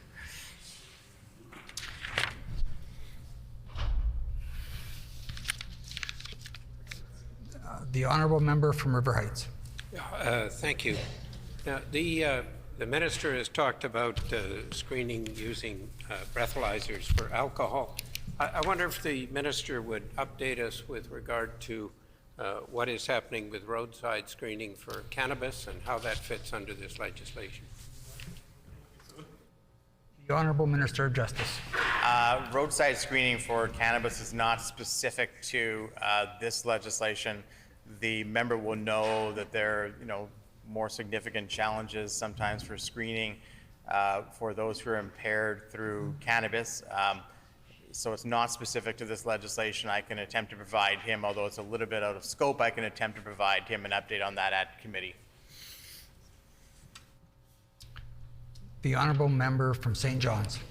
So, the argument that's being proposed here today, and by the minister and in the bill, is that, if they these predators, offenders, if they don't complete the alternative measures, aka John School, they will then just revert back to the criminal charge system. But we know that it's not always a guarantee that there's going to be a charge, and that individual will end up actually making its way into court. And so essentially what you end up having is individuals who attempt to procure sex with no consequences. The Honourable Minister of Justice. I don't believe that that's true, Mr. Acting Deputy Speaker. If a person chooses to go into the diversion program, there is an acknowledgement of guilt, I would believe. And if they then don't fulfill the requirements of that diversion program, they would go back into the charge system, and post-conviction, they would have a suspension applied. And so it's not that they are avoiding punishment, but when you choose to go into the diversion, you're essentially acknowledging that you have guilt associated with you, but you're choosing a different path. If you then don't fulfill that, you go back into the charge system. The honourable member for River Heights. Yeah, the ministers referred to the fact that up north there are sometimes a lack of access to breathalyzers, and I wonder if the minister would provide a further explanation. Why is there a shortage of breathalyzers up north, and who should be supplying those breathalyzers so that they are functional in an adequate quantity to address the need? The honourable member, Minister of Justice. Thank you very much, Mr. Acting Deputy Speaker. I don't know all of the reasons why it might be that breathalyzers are not always available. It could be simply a shipment and supply issue at certain times in rural and remote communities. That would be true for a lot of different things and not just breathalyzers. It may be sometimes that out on a shift for whatever reason, they're just simply not available. Of course, the COVID situation was more obvious in terms of why there was concerns maybe about using NASD at certain points of the pandemic. If there's more information I can get from law enforcement in terms of the different scenarios in which they're short, I can certainly provide that. But I understand it's primarily a rural and northern concern, and that's likely because of the location. The honourable member from St. John's. So again, Bill 27 proposes that those individuals that are charged with sexual procurement offenses and who don't meet the requirements to divert their charges can keep their license until convicted, if at all convicted. Is the minister not at all concerned that between the time of charges and conviction, there is a higher rate risk to reoffend? The honourable Minister of Justice. I'll seek greater clarity from officials within the department on the operation of this, Mr. Acting Deputy Speaker. I don't suspect that this changes anything from a functional perspective. If somebody is diverted into the program and they have their driver's license suspended because they willfully go into the diversion program, if they then don't complete the diversion program and go into the charge system, you obviously have to wait until there's a post-conviction for that suspension to take place. But I suspect that that is already operationally how it is working. The honourable member for River Heights. I would ask the minister if he can provide information on the number of people who fell under this legislation, which since it was implemented initially, I think in 2018 or 2019, if there's information by year, that would be helpful in understanding something about the magnitude of its impact. The honourable Minister of Justice. Yeah, it's a reasonable question, so we'll get updated information for the member for committee, and I'll table it at committee. The honourable member from St. John's. Can the minister advise who was consulted in respect of Bill 27? The honourable Minister of Justice. Thank you very much, Mr. Acting Deputy Speaker. So there was significant consultation on the IRP program when it was coming forward, both more broadly with law enforcement and then those advocates. I mentioned MAD. MAD is also aware of this provision, this change, and I understand that they're supportive of it as well. So both from a law enforcement perspective and those who are advocating against drinking and driving, there's been significant input and awareness. The honourable member for River Heights. Yeah, just some clarification on the practicalities of how this bill works.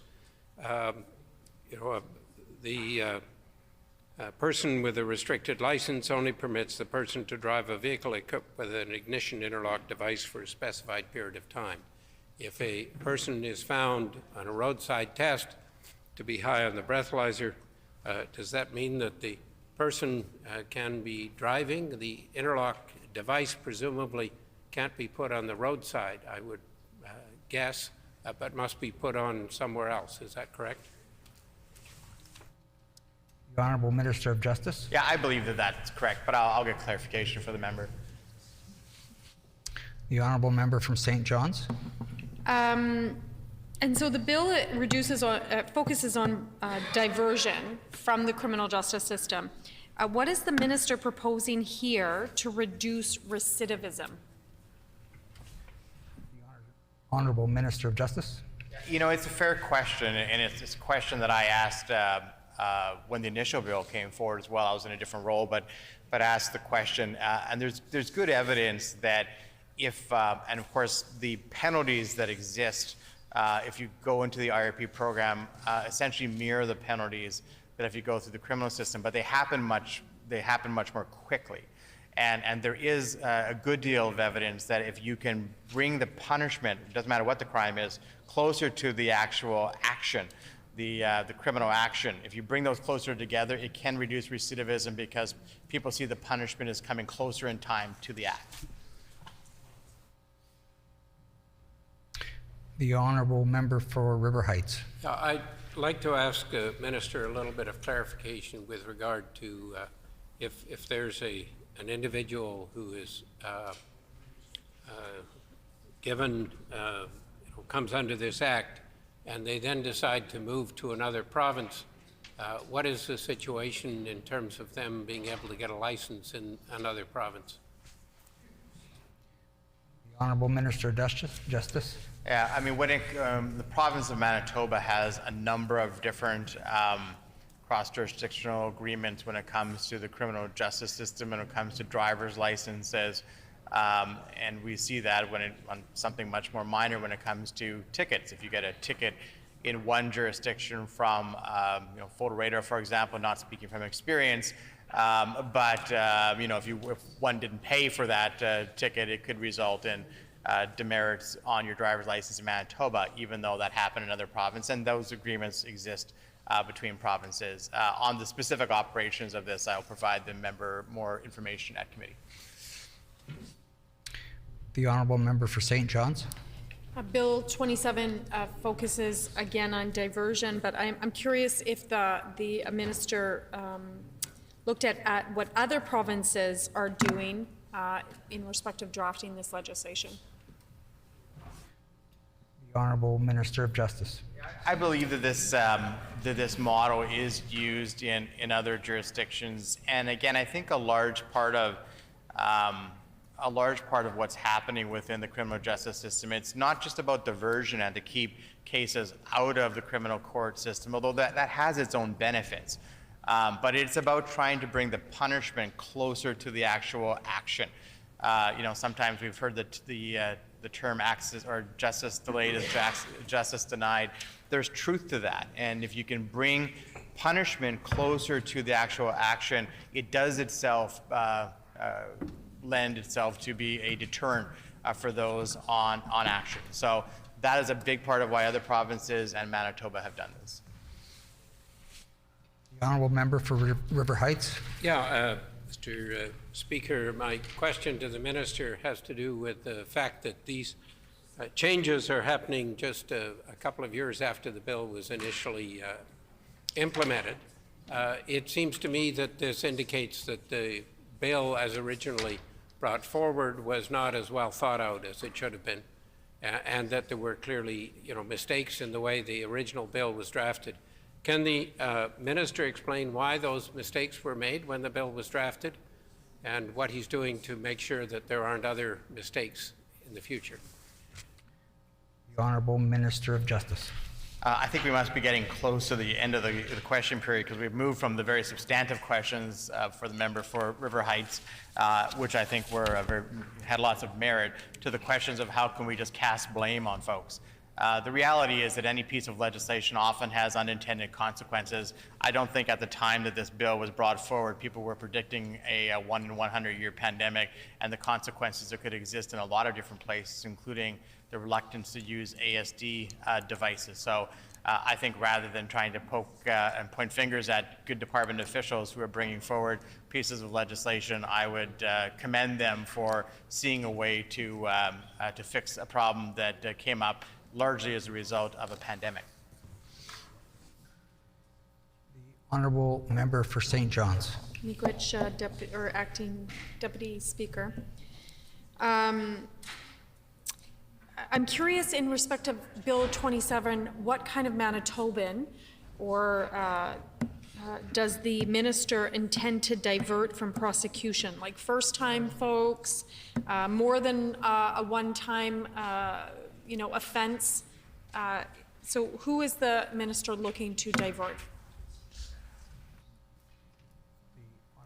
Minister of Justice. Yeah, I thank my colleague from St. John's for the question. It's an important question to bring further clarity that this is about first-time offenders where there's not a death involved or serious injury.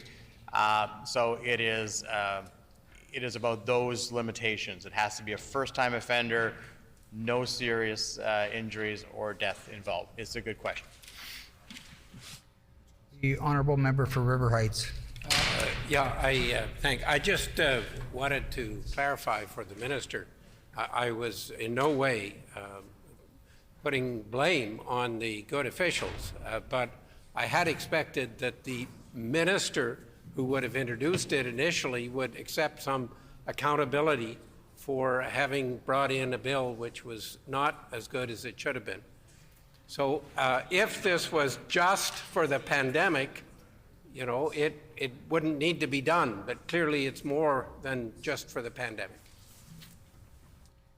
The Honourable Minister of Justice. Well, I'm not sure why it wouldn't have to be done. Maybe the member knows that the pandemic is over and that's helpful for him to be able to declare that. I know he doesn't have a tremendous amount of experience when it comes to bringing in provincial legislation, but I do know that he has brought in some as a private member. And I believe even on private members' bills, there's often revisions and changes that happen because he might be perfect, but none of us are. This is a good piece of, or the rest of us aren't. This is a good piece of legislation, the original piece. This provides, makes it even better. And I'm sure if there are other improvements down the road, we'll continue to make improvements while the member opposite continues to cast blame. Time for questions has expired. The floor is now open for debate. The honourable member for St. John's. Miigwech, Deputy Speaker. I'm going to just put a couple of words on the record in respect of Bill 27, the Highway Traffic Amendment Act, alternative measures for driving offences. Bill 27 amends the Highway Traffic Act with respect to alternative measures under the Criminal Code. The Criminal Code allows changes to be diverted out of the criminal justice system by allowing an accused to agree to alternative measures to avoid possible conviction. If a person alleged to have committed an impaired driving offense is dealt with by alternative measures, the Attorney General must provide a written notice to the Register of Motor Vehicles. The Register must issue a restricted license to the person and only permits the person to drive a vehicle equipped with an ignition interlock device for a period of time, a specific period of time. Currently, the Register must suspend the driver's license of a person who fails to complete alternative measures for sexual procurement offenses. This requirement is repealed. The stated reason for doing this is the failure to complete the alternative measures results in a renewal of the criminal prosecution and a post-conviction suspension. So I know that when I asked the minister in respect of why they are getting rid of the suspended license, to an individual who is charged with procuring sex.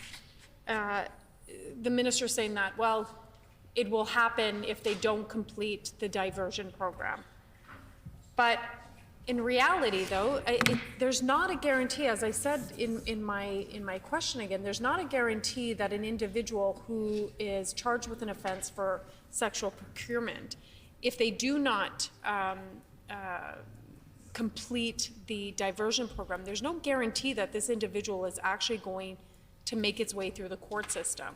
We know that at any given time our court system is bogged down with so many different cases. In fact, we know just a couple of years ago across the country there was a judgment that came down that some cases are taking too long, and so we know that there were cases that were no longer came before the court because it was just not a significant amount, it was not a sufficient amount of time to come before the court.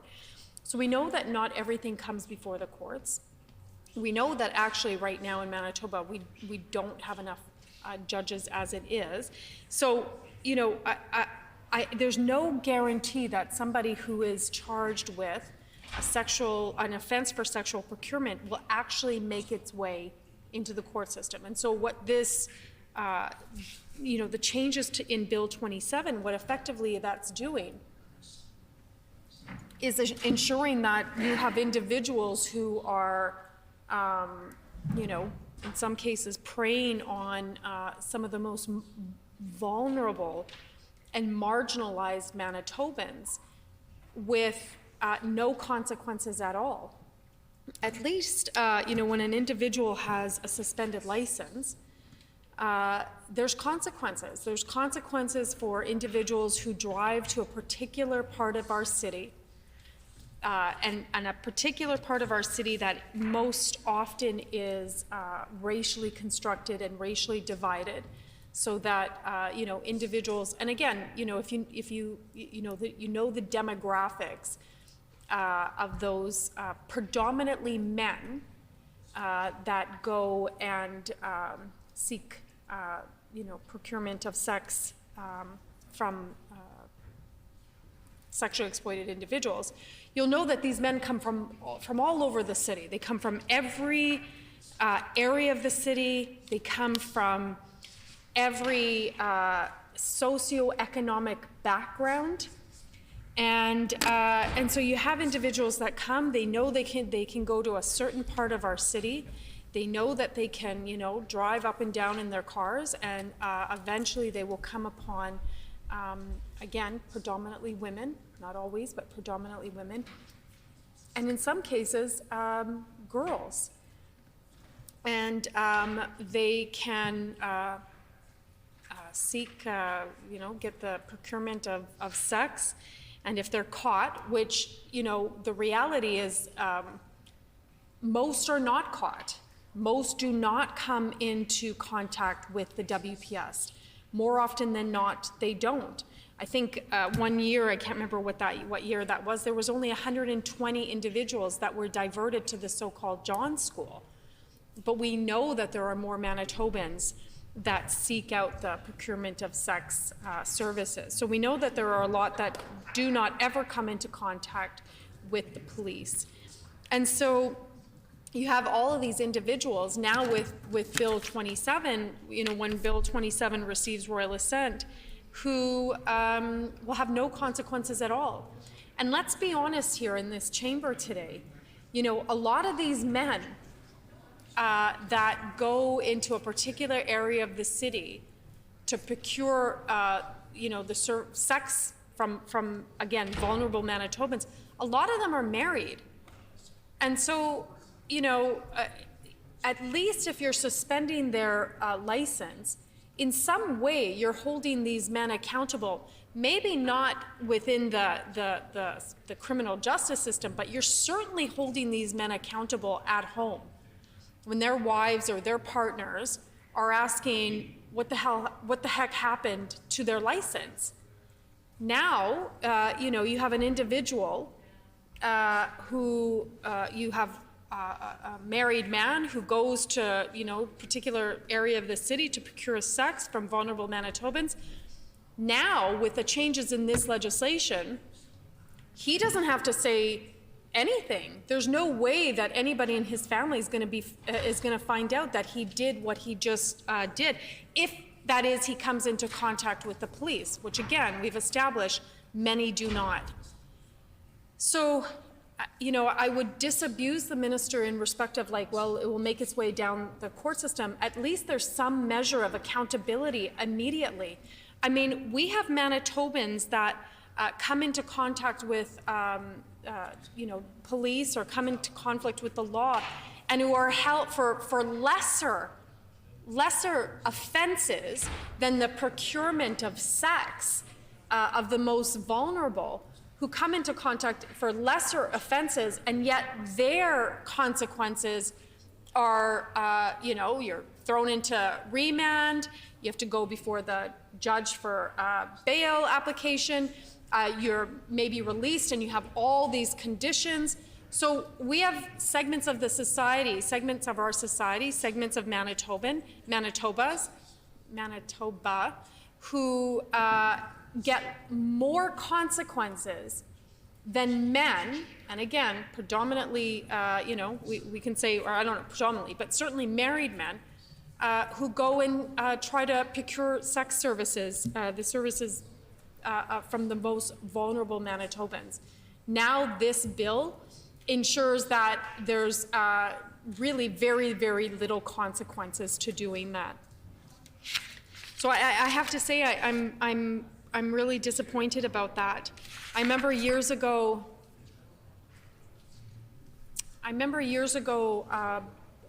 again, in 2007, the body of Vanessa Briere was found. She was 17 years old. She was found on the outskirts of the city. And she was 17 years old. She was sexually exploited. She was from my home community of Sagin Anishinaabe First Nation. Again, she fell through the cracks, but she was sexually exploited. And from there, and I've shared this in the House before, from there, stakeholders and rights holder organizations all gathered and organized and established what was called the Sexually Exploited Youth Community Coalition, SEY for short is what we called ourselves. And started looking at, really the sexual exploitation here in the city. And again, a lot of the sexual exploitation that occurs on the bodies of Indigenous women and young girls. And here's the thing is that a lot of people will say, well, these women are 18 or 19 or 20, but the vast majority of for Indigenous women, the vast majority of Indigenous women that are sexually exploited, they're first sexually exploited as children, some as young as 10, 11, 12 years old. And so it's not like you can kind of divorce yourself from the reality that now they're 18, so somehow it's okay, when in reality they've been sexually exploited since they were children. And we started looking at all of the things that we needed to do in respect of, trying to tackle the sexual exploitation, predominantly of Indigenous women and girls. And I remember there was, again, there were so many different folks and experts who sat on this SEY. And, and I remember there was a group of women who were formerly sexually exploited. And there's some particular areas in Winnipeg that, again, cars at all hours of the night drive by because they know that there'll be sexually exploited women and youth there. And it was in front of a residential neighborhood, in front of a school, in fact. And these women, who again were now, in their 30s and 40s, who had been formerly sexually exploited, they went down to that area, and actually what they would do is they would film all of the vehicles that were going back and forth. And I remember at that time, it was around the same time that, as I've spoken before, that at that time the NDP were undertaking a review of Tracy Trust. They were going to renew Tracy Trust. And so there were consultations and there were meetings that were taking place at that time. And I remember that there was a meeting at the time. The minister who was in charge was Gord McIntosh, my predecessor. And we had a meeting, I believe it was at the where was it? No, it was at the RBC, the old RBC, and they're kind of like their auditorium there.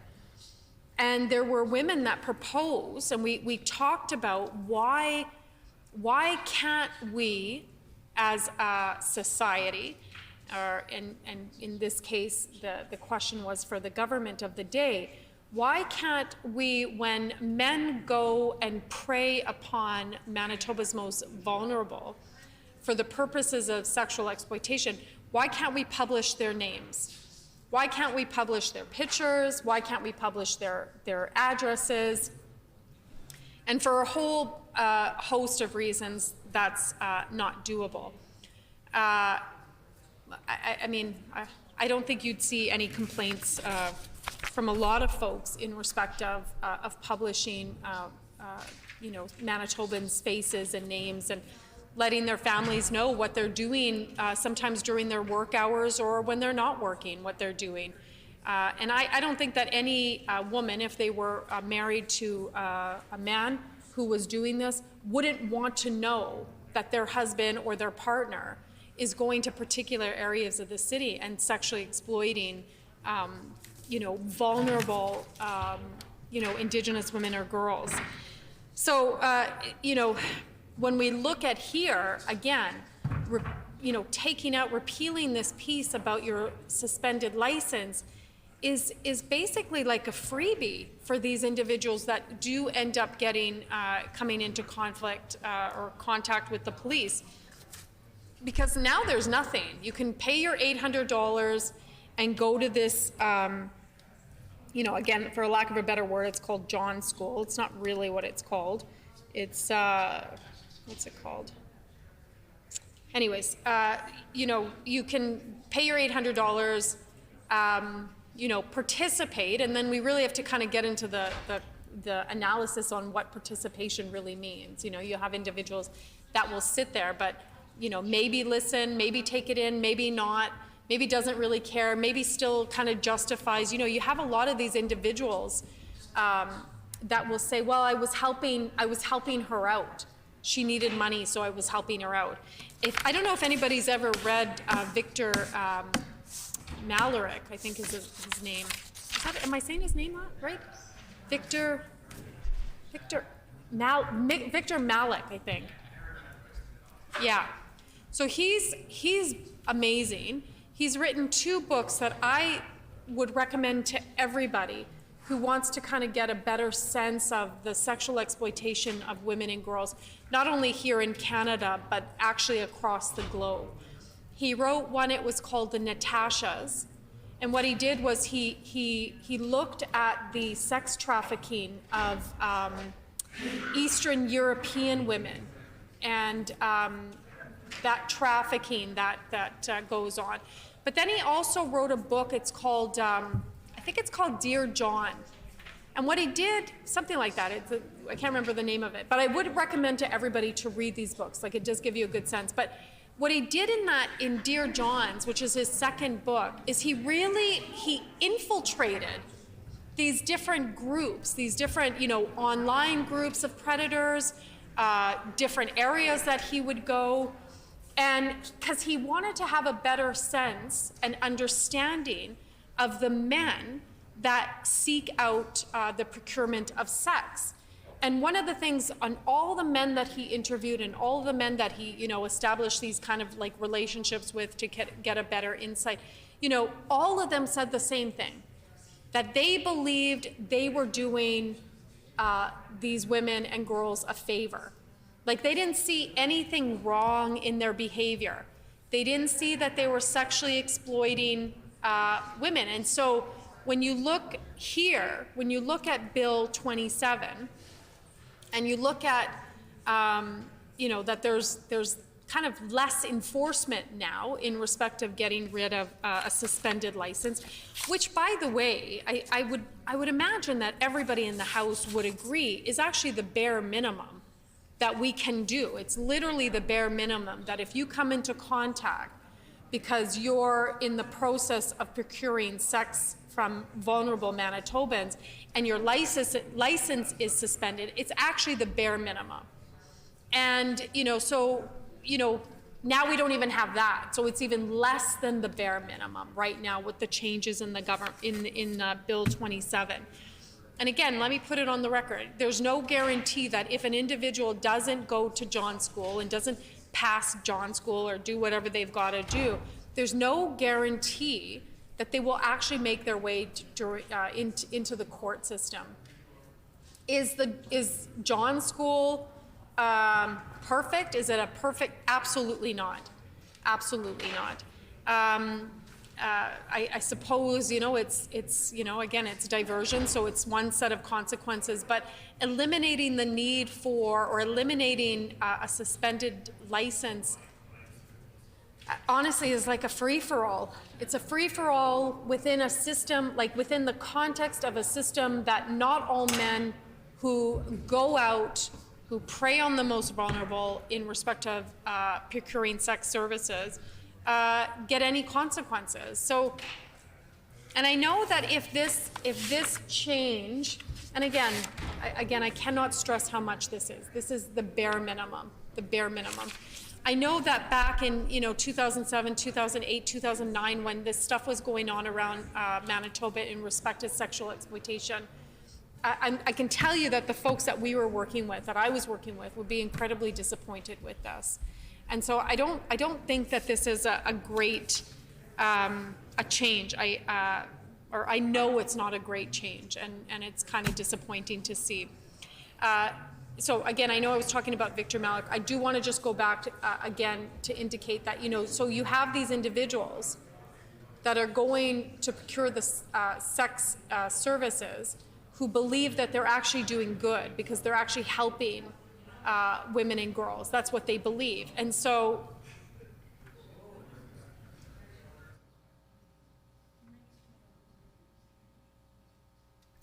I'm sorry.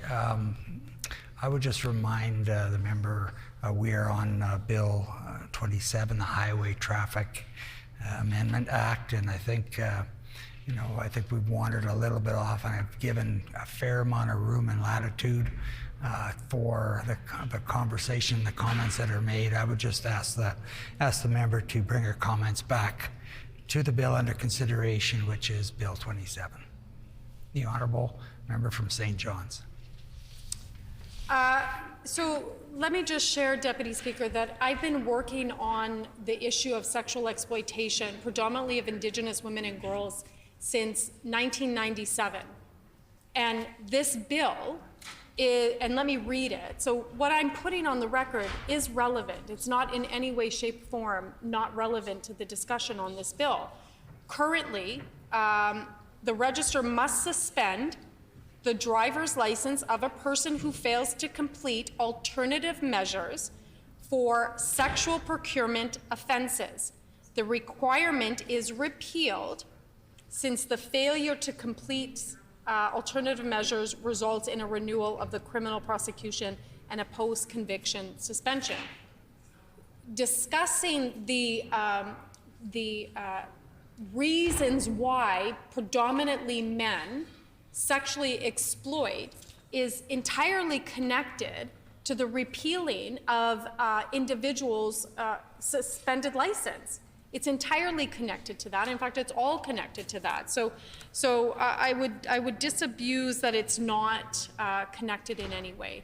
And again, when we're talking about the sexual exploitation of, again, here in Manitoba, in this context, predominantly of Indigenous women and girls, it is important to talk about the reasons why men feel it is their right to go into particularly racially segregated areas to go and exploit predominantly Indigenous women and girls. It is very important, and it is very relevant to the discussion and debate today. And again, I will say it is particularly important when we look at, getting rid of the suspended licenses, which again was the bare minimum that we could do. When we look at Manitoba and the number of MMIWG2S citizens that we have, you cannot divorce the sexual exploitation and the devaluing of Indigenous women and girls' bodies and lives from the numbers of MMIWG2S that we have in this province. Like, Manitoba has the distinction, and not the proud distinction, Deputy Speaker, of having some of the highest numbers of MMIWG2S across the country. It has been well proven, including in the National Inquiry on Missing and Murdered Indigenous Women and Girls, that the sexual exploitation of Indigenous women and girls and Two-Spirited is tied to the issue of MMIWG2S. And so why am I saying that? I'm saying that because we already have a province in which, and I believe the numbers go BC, Manitoba, Alberta, something like that. We're second in the country for the number of MMIWG2S families or women. And so, when we are now debating a law or amendments to a law that ensure that at least some of these men who sexually exploit Indigenous women and girls, and all women, but predominantly here in Manitoba, it is Indigenous women and girls, talking about little girls, at least their license was suspended. And now this Bill 227 is taking that away. So we have literally the bare minimum. And again, I know that the minister is saying, well, if they don't complete it, again, they'll go back to the charge system. I know that they have to, but the reality is that they don't always make it to court. They don't. You know that, and I know that. We know that's why we have women. That's why 9 out of 10 women will not report sexual assault, because they know it doesn't make its way through the courts. And so, again, there's been a lot of work that's been done here in Manitoba. A lot of work. And again, that it was born out of the murder of Vanessa Briere. 17 years old, dumped on the outskirts of the city as if she was nothing, as if she was trash. Here was a child sexually exploited. And a lot of work has gone on in the last many years to protect women and girls and to deal with the issue of sexual exploitation of Indigenous women and girls. This doesn't help that, and this bill and these amendments do not in any way, shape, or form work to protect Indigenous women and girls who are the most vulnerable and who are the most at risk to be exploited. So I know that the minister feels a little bit more confidence in this bill and maybe feels a little bit more confidence in the justice system that it will do what it's intended to do. I would submit to the House that the justice system does do what it's intended to do, and it is intended to protect and maintain the status quo. That's why the bare minimum that we have right now, as it exists, is that if you come into contact, or if you are come into contact with the police and are found to have been trying to procure sexual services, you right now get your license suspended and you get to go to school. The system does exactly what it's designed to do, and it's designed to ensure that Indigenous women and girls are still sexually exploited. And this bill just made it a lot worse. And again, we were already starting with the bare minimum. There's other things in this bill, but I feel that I wanted to concentrate my comments on the amending the or revoking, the suspended license, because again, I think it's not good. It's the bare minimum that this province could have done to individuals who are sexually exploiting Indigenous women and girls who are cheating on their wives and their partners, and now nobody needs to know about these things, and men just get away with these behaviors. And it's like nothing. Miigwech.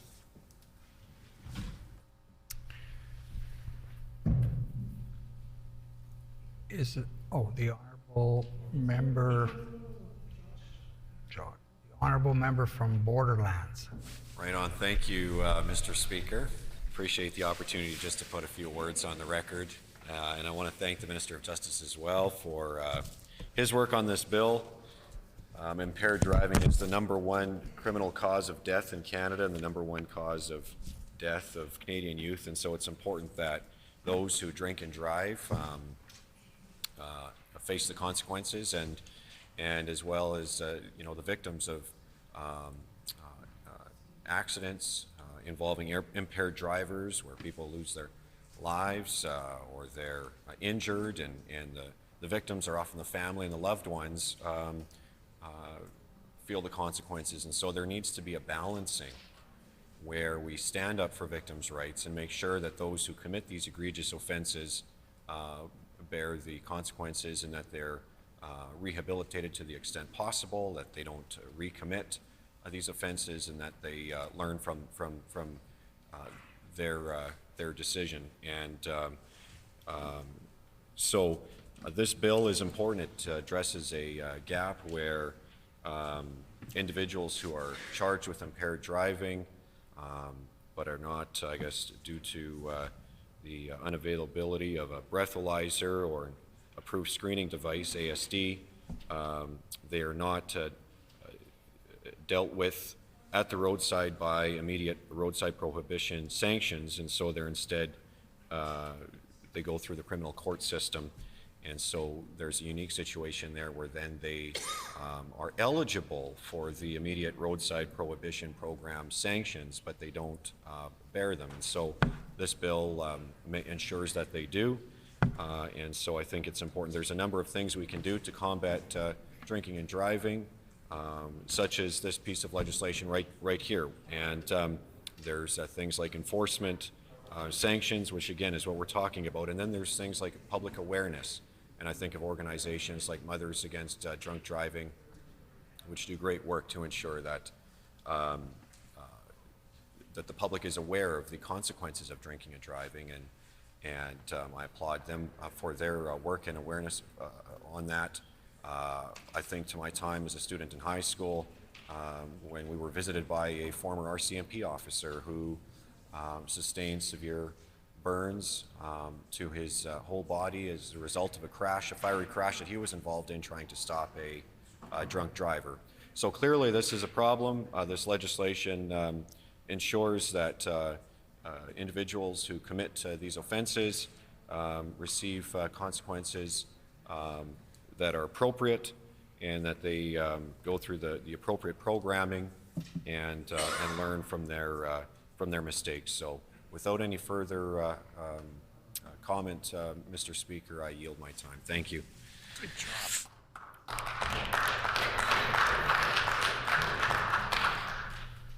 The honourable member from the Maples. Thank you, Mr. Acting Deputy Speaker. It is my honor to speak on Bill 27, the Highway Traffic Amendment Act, Alternative Measures for Driving Offenses. Mr. Deputy Speaker, the bill amends the Highway Traffic Act with respect to alternative measure under the Criminal Code. The Criminal Code allows for charges to be diverted out of the criminal justice system by allowing an accused to agree to an alternative measure to avoid a possible conviction. If a person alleged to have committed an impaired driving offense is dealt with the alternative measure, the Attorney General must provide a written notice to the Registrar of Motor Vehicles. The Registrar must issue a restricted license to a person that only permits the person to drive a vehicle equipped with ignition interlock device for the specific period of time.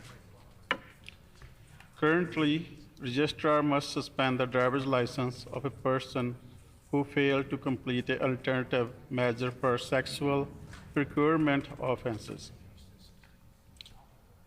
The requirement is repealed. The stated reason for doing so is that a failure to complete alternative measure result in a renewal of the criminal prosecution and post-conviction suspension.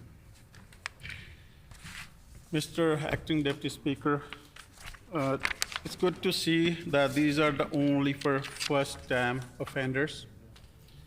It's not for the repeat offenders. But it's sad to see that cannabis, well, driving under the influence of cannabis is not somewhere I can see in this. Recently, I was just listening to the news out of Saskatoon. They did a roadside check over the weekend, and 19 people got caught. Out of 19, 15 of them were under the influence of cannabis. So it's good to see that these are for the drinking and driving, but we also have to do something for the cannabis part too. And listening to the same news out of Saskatoon, Mother Against Drinking Driving also were posting the stickers or the sign where a person was charged with drinking and driving / cannabis, under the influence of cannabis. So this is a troubling trend that we are seeing.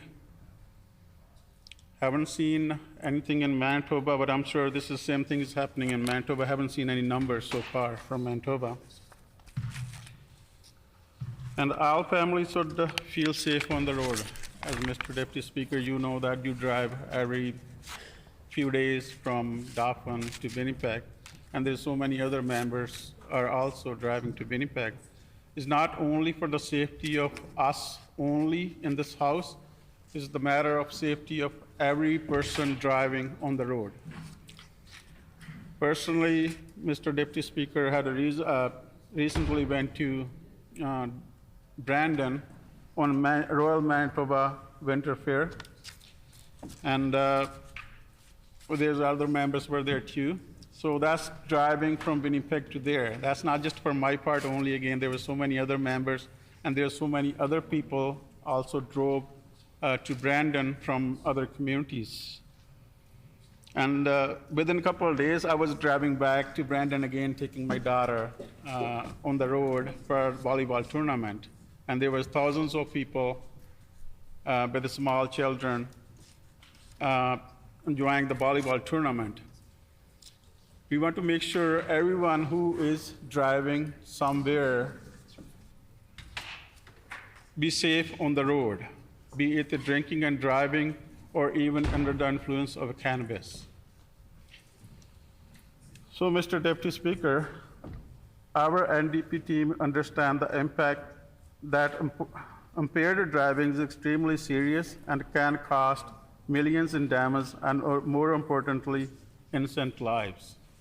So it is very, very important that we not only just put something on the paper that we did our part, we have to do our part as doing an investment into this where we can educate more people.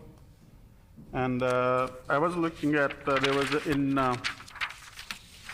under the NDP government, they created increasing funding to several different educational programs and advertised programs to raise awareness surrounding impaired driving. I think we may have to increase this not only for the drinking and driving part. As I said, cannabis is another one of those major issues these days. I think it's got legalized in 2018, and that one needs to be looked after carefully, and a legislature should be brought in for this purpose too. So we were fortunate to see the number of accidents caused by impaired driving in our province decreased from 230 per year in 2011 to 145 in 2016, part of which can be attributed to these investment. So investment is the main thing we can say, like education, as member said from Borderland. RCMP was officer was in the school for the education purpose.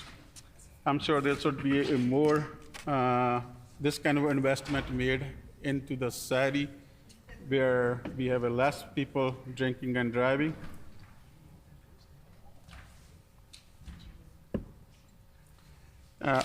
Mr. Deputy Speaker, in this, the legislature proposed alternative measure in the drunk driving cases. Part of the measures include temporary installation of interlock devices. Mr. Deputy Speaker, I think a member from River Height asked the question if the devices can detect cannabis or any other drugs. I guess there isn't any so far. I was just searching before I want to speak. I want to make sure if there was one. I think there isn't one. So I think more investment in this part will make it, The Ignition Interlock program encourages safe driving by preventing those involved in the program from driving motor vehicle after consuming alcohol. And Mr. Deputy Speaker, an ignition interlock device is an in-vehicle alcohol breath screening device that is wired into the vehicle's ignition. Device will prevent the vehicle from starting if alcohol is detected. So, Mr. Deputy Speaker, I have never seen this kind of device, but studying it, looking at it, and I think after you start the vehicle first by blowing into this device, and once the vehicle starts, after certain times, it will again make sure that you didn't, like while driving, you didn't have any other drinks in your car or something, or drinking. So it will ask you to do retest of this breath test. But it will still give you enough time to make sure to pull on the side of the road instead of stopping right in the middle of the road. So. Mr. Deputy Speaker, drivers convicted of impaired driving related offenses, alcohol or drugs, and drivers who fail or refuse an approved screening device are required to participate in this program. This is good. Again, this is for the first-time offenders only. That's why it's need to stay in there. And also, currently, the registrar must suspend the driver's license or a person who failed to complete alternative measure for sexual procurement offenses. The requirement is repealed. The stated reason for doing so is that failure to complete an alternative measure result in a renewal of criminal prosecution and post-conviction suspension. I just remember, Mr. Deputy Speaker, when I was driving a cab and I was in the management, at that time, a case came to us as a management that where there was, I think a member from St. John's was talking with John's School. A member, the customer forced the driver to drive to a certain area and ask him to stop at a specific place. When he stopped, not only driver got charged, so driver was also charged, and the passenger was both of them charged. So I think it's a good idea for the government, or at that time, Manitoba Taxi Cab Board was giving the training. I think there was an improvement was done to this training. And I think it's a good idea if City of Winnipeg can follow through on this training too. And there's other cost related to this ignition devices. Administration charges are around $250, Mr. Deputy Speaker. Installation charges are around $145. Monitoring charges are $89 a month. So I guess monitoring, when you are talking about monitoring, in case, even though your vehicle doesn't start, but if you blew into as a drunk or having a few drinks, it will record at the end of the month. They can look at it if you were drinking and were in your vehicle. And there's also another $50 charges once you complete your program. There's a $50 charges.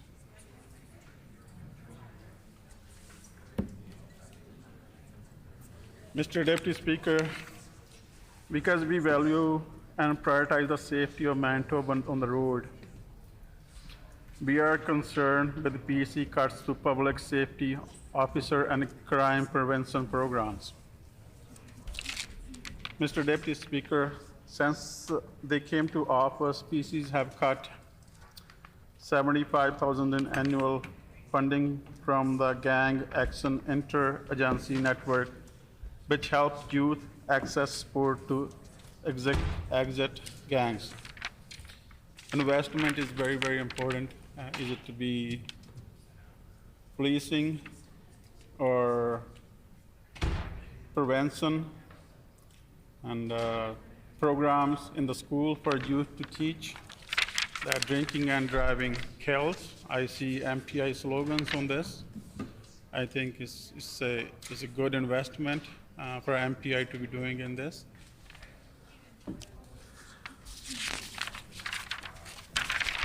Mr. Deputy Speaker, this bill focuses on diversion of criminal prosecutions. But this bill does not address the rising cost of policing. Because of a new collective agreement negotiated with the RCMP, municipalities across the province face significant increase to the cost of policing this fiscal year and next. I think member from Concordia has raised this issue so many times. What are we doing for funding to the police or the municipalities with this new agreement? And there is no answer from the PC government. Police forces of across course deserve to fairly bargain. However, because of the nature of their unique agreement, VPAC is owed back to 2017. And 24% increase has come due. So funding is very, very important that municipalities kept up to date.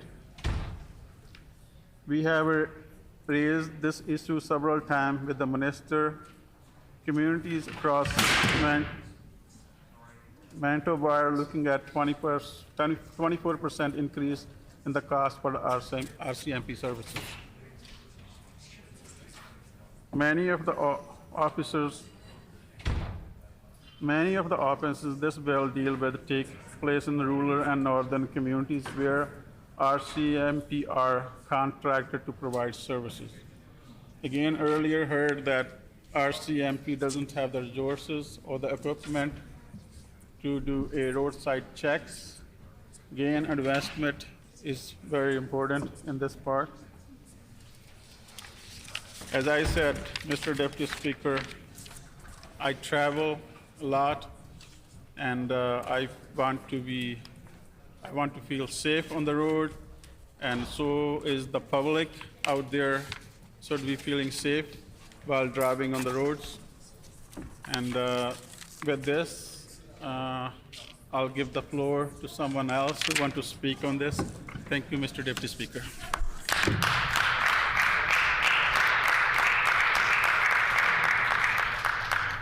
The honourable member for St. Boniface. Thank you, Mr. Assistant Deputy Speaker. It's a pleasure to put some words on the record, and I want to thank the other members for their contributions, their important contributions to the debate. This is a needed bill. It's an interesting bill just from the point of view that one of the challenges is that there is a lack of what are called ASD devices, which are used for people, essentially a built-in breathalyzer that allows, determines whether people can start their car or not. And we're using a legal or a legislative remedy to address what is a shortage of ASD devices, which meant that people could not actually enter the diversion program. Order. It's. I just want to remind the House. I want to remind the House that just generally the level of conversation is getting up. I know we're just at change here, but it's difficult to hear. So if you could keep the conversations down, that would be appreciated. The honourable member for St. Boniface. Thank you, Mr. Assistant Deputy Speaker. And this is it is a very important issue as well. I know that there have been challenges that I just briefly want to address because.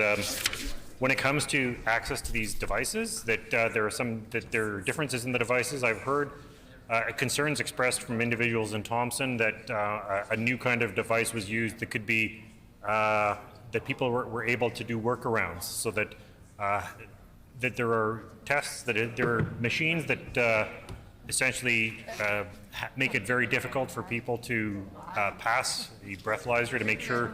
But there are other ones that make it much easier. All they have to do is direct a stream of air into it, and they can still start their car, despite the fact that they may actually be inebriated. So the technology needs to be there, and it needs to be in place, as well as the legal remedies. But I do just want to mention the fact that this is a very serious and frankly deadly crime when it comes to drunk driving. That a U.S. study out of the CDC showed that Canada's drunk driving death rate is the worst among wealthy countries. And when you compare Canada, the United States, New Zealand, Australia, Slovenia, France, Belgium, Finland, Sweden, and Netherlands, the percentage of motor vehicle deaths related to alcohol impairment in high-income countries, Canada had over a third, that which is by far the highest. The United States was next.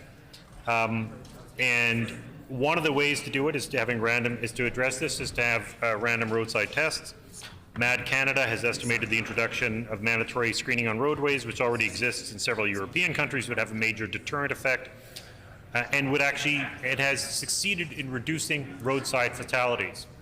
And when it comes to impaired driving, you have the question not just of the individuals who are driving, the people who are passengers in their car. Order.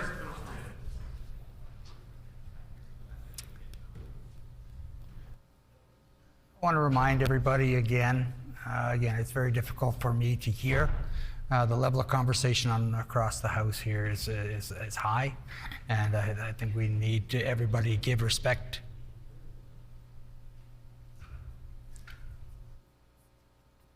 Give respect to the people that have the floor. The honourable member for St. Boniface. Thank you again, Mr. Assistant Deputy Speaker. And it is a question of the law that we have, and it is actually truly shocking when we look at the number of fatalities that, as it was reported in February 2021, that drunk driving is actually Canada's deadliest crime. That over 1,000 people every year die in impaired driving accidents, and it's truly tragic because it can come out of nowhere. And that I remember when I was young, I remember the tragic story of some people at graduation, 5 young people who were about to graduate who ended up crashing into a tree on the night of their graduation, and they all lost their lives. And that was something that I remember, that I still remember from over 40 years ago.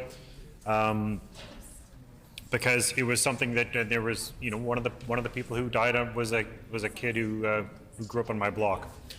And you know, I know other individuals who've been involved in these accidents, and it's always there's an enormous amount of trauma that's left behind. So this isn't. It is important. We have to be balanced, and I think this bill does do that in trying to make sure that when it comes to enforcement and these that it is being taken seriously. However, I will just emphasize again that both in terms of having effective law enforcement, having alternatives for people to be able to travel, whether it's public transportation or taxis, many of which are hard to find, certainly in rural and remote areas, but that there are investments we can make in transportation to make sure that people can get where they need to go without having to drive themselves anywhere at all, would be a huge, it makes a difference as well. So it is a large and complex issue, but we're losing too many lives, both in Manitoba and across Canada. And there have been huge strides made, which are enormously positive, thanks to the advocacy of groups like MAD, and just a general realization that this is not something that should be, that there was almost a culture that accepted or didn't take intoxicated driving or impaired driving as seriously as it needed to be. There are other tests that need to be required, as some of the members from the official opposition noted, that you know, there are other intoxicants as well, including cannabis, and in fact, actually one of the more dangerous ones is amphetamine, which is also related to vehicular accidents, and injuries, and deaths. So we will support this legislation. We're looking forward to its speedy passage. We do hope that the government will will assist municipalities, especially. That there was always talk when it came to cannabis revenue, that cannabis revenue could be applied to extra policing, but and especially because policing is one of the largest costs, not just for the city of Winnipeg, but for municipalities across the province. That there is a provincial role to step up to make sure that we have enforcement, and which can not just to arrest people, but to act as an effective deterrent. And with that, I'll close my comments and pass it on to the next speaker. Thank you so much. Speaker.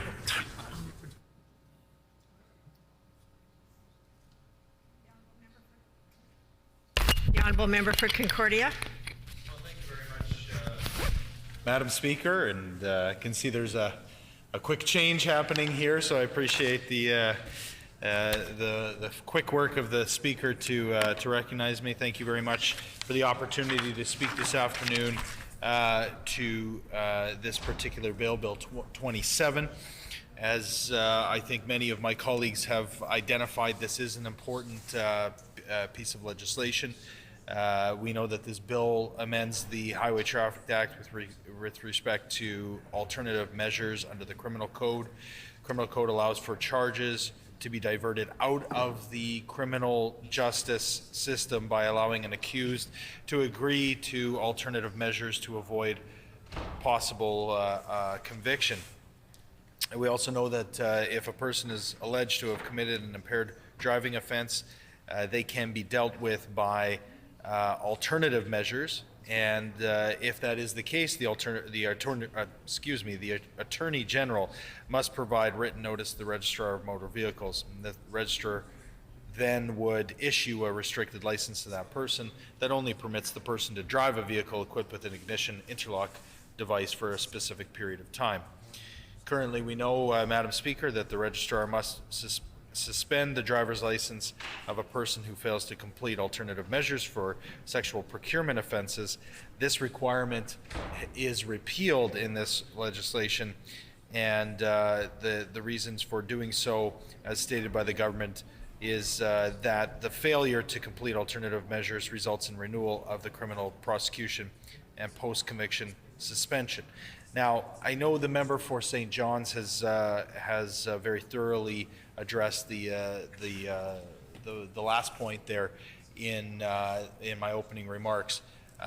So if I could, Madam Speaker, I would like to focus my remarks on just the impact that this legislation could have police, on municipalities, and on our I think our shared goal, but certainly within our caucus, our specific focus on making our roads safer for all Manitobans.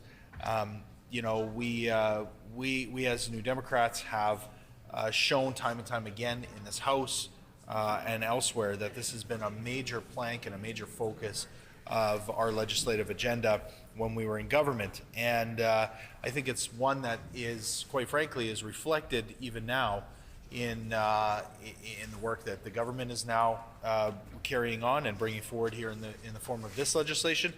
But even I would suggest, Madam Speaker, in the work that MPI is doing in their campaign on what they call their Road to Zero, and looking at eliminating those final road fatalities, that you know, stubborn batch of road fatalities, many of which can be tied to impaired driving, and in fact are caused by it. The work that was done, you know, primarily, I guess, in the early 2000s, was at the time considered groundbreaking and was, you know, showed leadership across the entire country. You know, I of course was not involved formally in politics, but as a student of the work of the previous government, was always impressed by the fact that this was made a #1 priority, and it was as early as 2002 that you know, MAD Canada was standing shoulder to shoulder and side by side with government, saying, we think, you know, we recognize the work that you're doing, and we see that you are being leaders here across the country. We were called pioneers and groundbreakers with regards to how strict the work around impaired driving was. So it was always a major focus, but I saw that further enhanced after being elected when in 2012 the Interlock system, again, that has been mentioned by a few of my colleagues here today, was instituted here in this province. And it had existed in the past, it had been in use. However, the change that was made by then Attorney General Andrew Swan was to, you know, for anyone, not just those accidents causing death, but for anyone who was not a first-time offender, would be subject to using the Interlock device. And we know that that made a huge difference. We know that, you know, from 2011 to 2016, so, you know, that period of time that we're talking about here, in 2011, there were 230 deaths or accidents, caused by impaired driving per year in 2011. By 2016, that number had dropped to 145. So we know that these devices were working and were having an impact. We know that these Interlock devices help to, you know, really curtail those individuals who are problematic in that they continue to offend or reoffend. We know that this device is an in-vehicle alcohol breath screening device that's directly wired to the vehicle's ignition. So it prevents the vehicle from starting if alcohol is detected in any amount, and will sound an alarm if the vehicle is in motion. Drivers who are convicted of impaired driving related offenses, that's either alcohol or drugs, Madam Speaker, and drivers who fail or refuse an approved screening device are required to then participate in the program. Again, a change that was considered groundbreaking at the time. Now I think almost every province in the country is following Manitoba's lead with regards to those implementation of those devices. All outstanding licensing requirements must be satisfied prior to getting a license. These might include, but are not limited to, an assessment from the impaired driver program, medical or retesting requirements, and paying back fines or arrears. All costs related to the Ignition Interlock program are the responsibility of the offender. So this is not a program that costs government, much money in terms of dollars spent, but it does, put the onus on the drivers. The administration charge at $250, installation charge of $145, monitoring charge $89 a month, removal charge then at the end of the program $50. So this is a technology, as I said, that was being used but wasn't being used to its full extent. But it took an NDP government to take the lead, to show that we as Manitobans can be leaders across Canada with regards to impaired driving, and we were happy to do that. As I said, I believe that the initiative that we took within that decade, that we're talking about, decade and a half of NDP government, I think set the stage and set the expectation of Manitobans that we can be on this path to, this road to zero, the hashtag Save the 100 campaign that MPI is now promoting and using in their advertising. It's an initiative that finds its roots in Nordic countries, I believe, and in Europe. I think the member for St. Boniface may have been referencing that. There's a precedence for this, and there is a way that we can achieve this if we focus our attention on this, and this is one of the ways that we can do it if we focus on impaired driving, because we know that impaired driving still has a huge impact here in Manitoba. Just in 2020, unfortunately, Madam Speaker, we saw a 28% increase in highway deaths here in Manitoba, and of those impaired those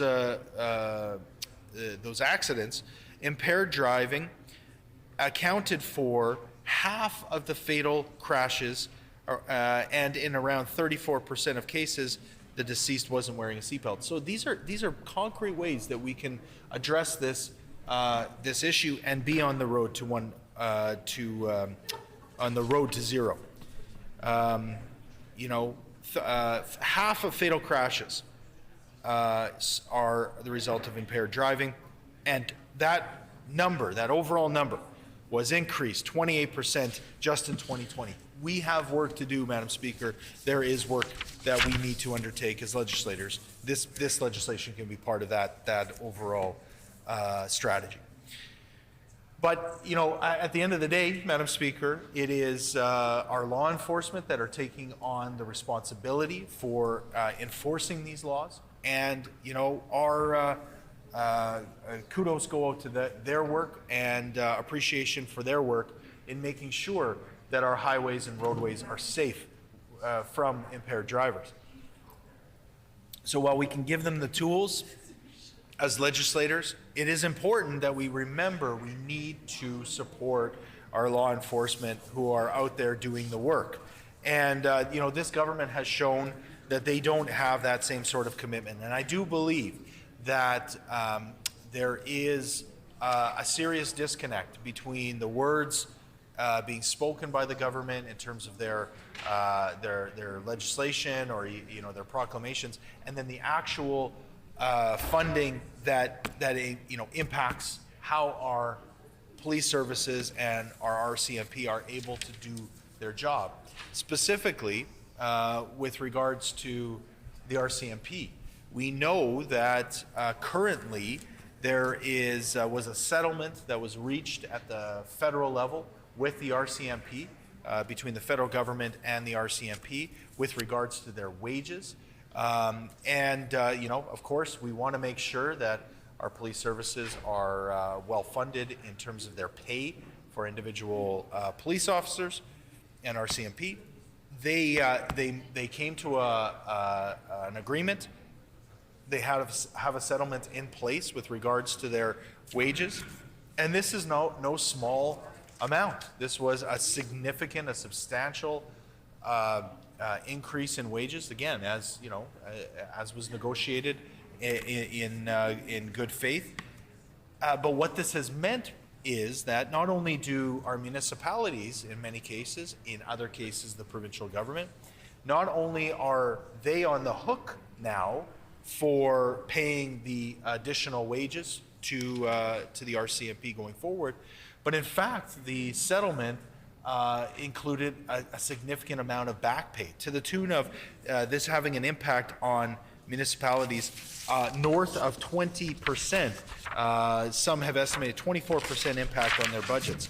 This is a huge, huge impact for municipalities, and for those municipalities who actually pay the RCMP through the provincial government. So it's actually the provincial government who has the onus is on them to ensure that these bills are paid, so to speak. They haven't stepped up to the plate and actually indicated how they're going to make up this shortfall.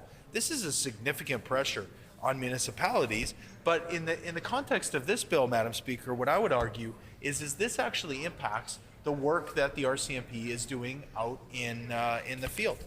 Not only in terms of their own security, in terms of their the work that they're doing, knowing that their municipality is behind them, their provincial government is behind them, and the federal government is behind them as well.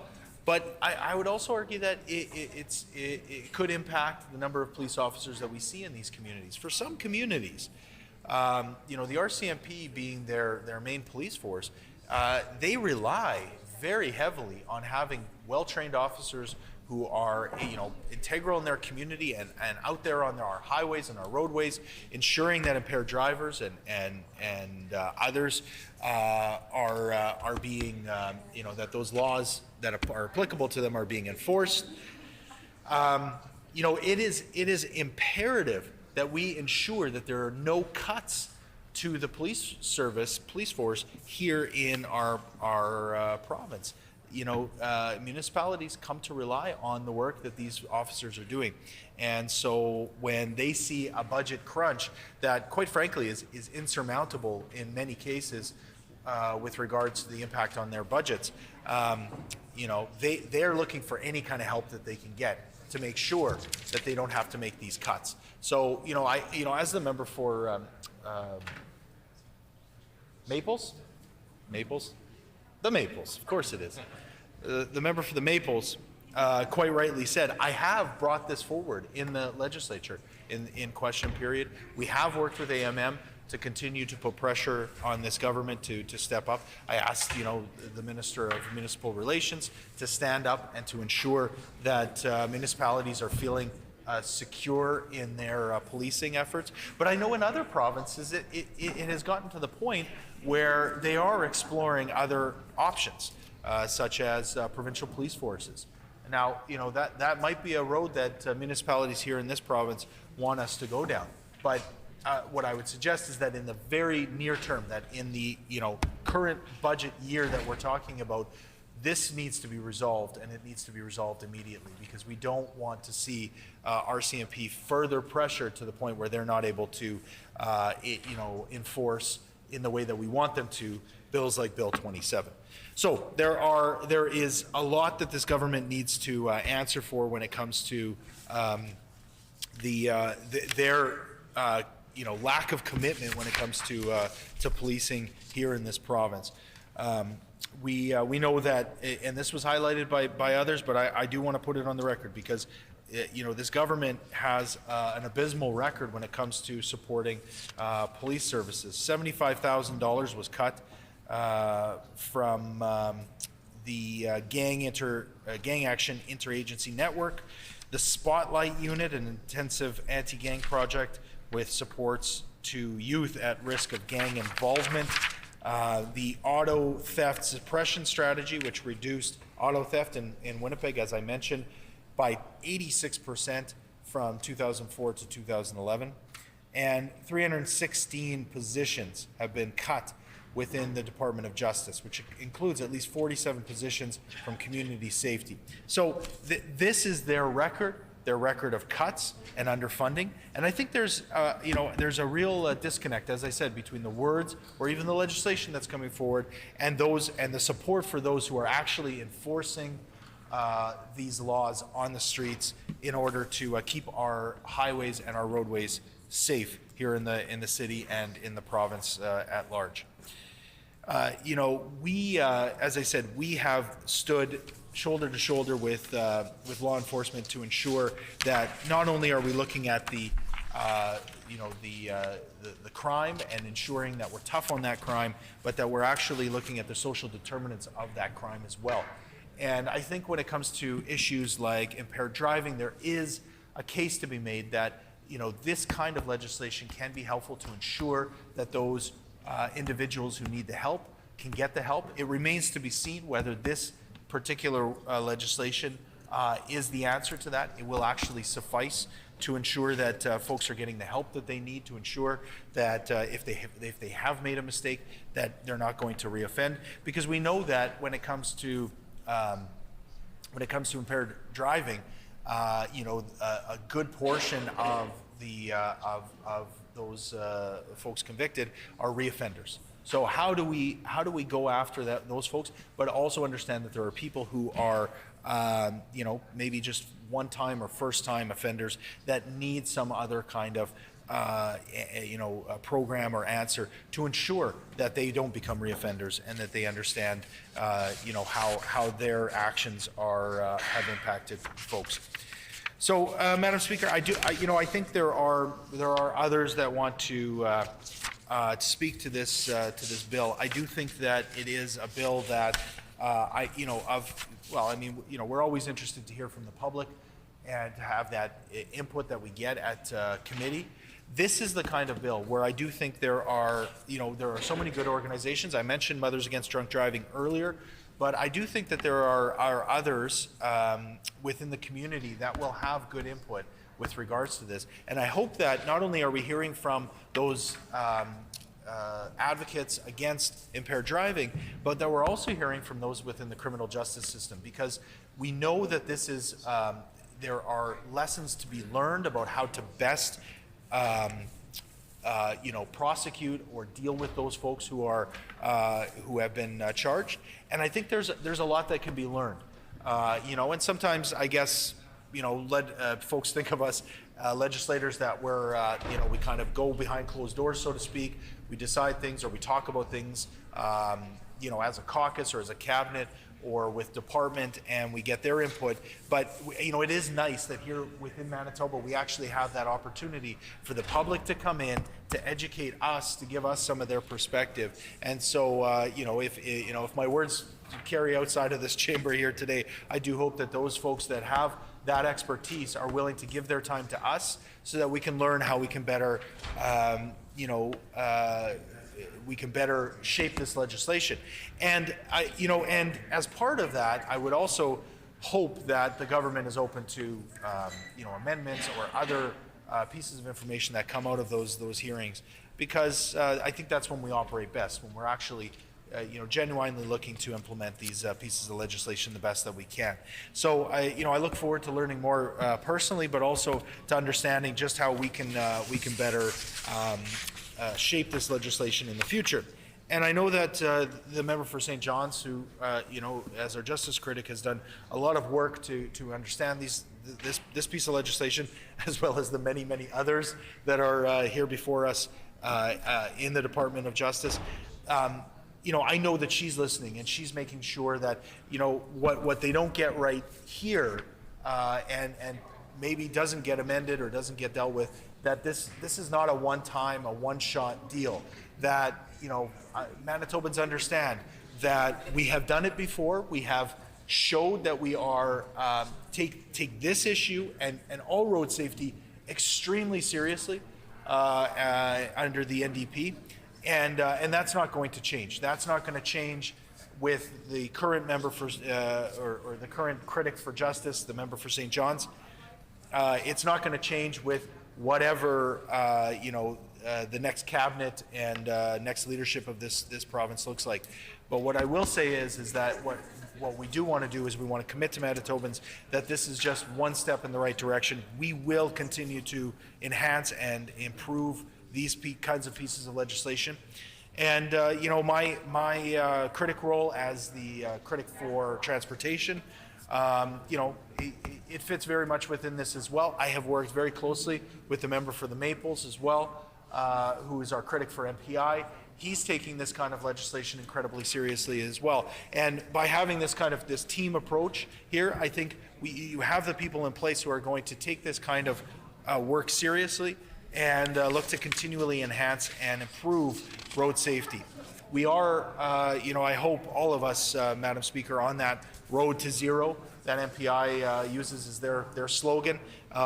We want to be a part of that, but I think there are steps that we can take that can further enhance that. So I commit to doing that, and I commit to working with our team to showing that we can be leaders here once again in this province, that we can show leadership across Canada, that others will be following us instead of the other way around as it's been over the last little while. And as I said, finally, also seeing or understanding that the RCMP, police services in municipalities and here in the city of Winnipeg can be our partners in this as well. And we want to make sure that they understand that under an NDP government, we will show them the respect when it comes to the funding models that we come up with to ensure that not only are we just funding them, but we're funding them in a way that actually helps them do their jobs. So that's what we're going to continue to do. We'll continue to press this government to fund the RCMP municipal or through municipalities here in this province. And we'll continue to do that, as I said, as a team in partnership with Manitobans who are concerned about this. I invite all of them to come out to speak, to give us their advice and give us their input at the committee stage. So I look forward to moving this bill forward to that stage in the process. Thank you very much, Madam Speaker.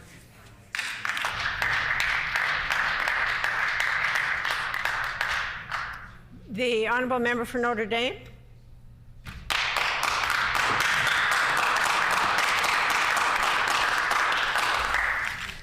Thank you, Madam Speaker. The Highway Traffic Act, the alternative measures for driving offenses. The purpose of this bill is to amend the Highway Traffic Act with respect to alternative measures under the Criminal Code. The Criminal Code allows for charges to be diverted out of the criminal justice system by allowing an accused to agree to alternative measures to avoid a possible conviction. And if a person alleged to have committed an impaired driving offense is dealt with by alternative measures, the Attorney General must provide written notice to the Registrar of Motor Vehicles.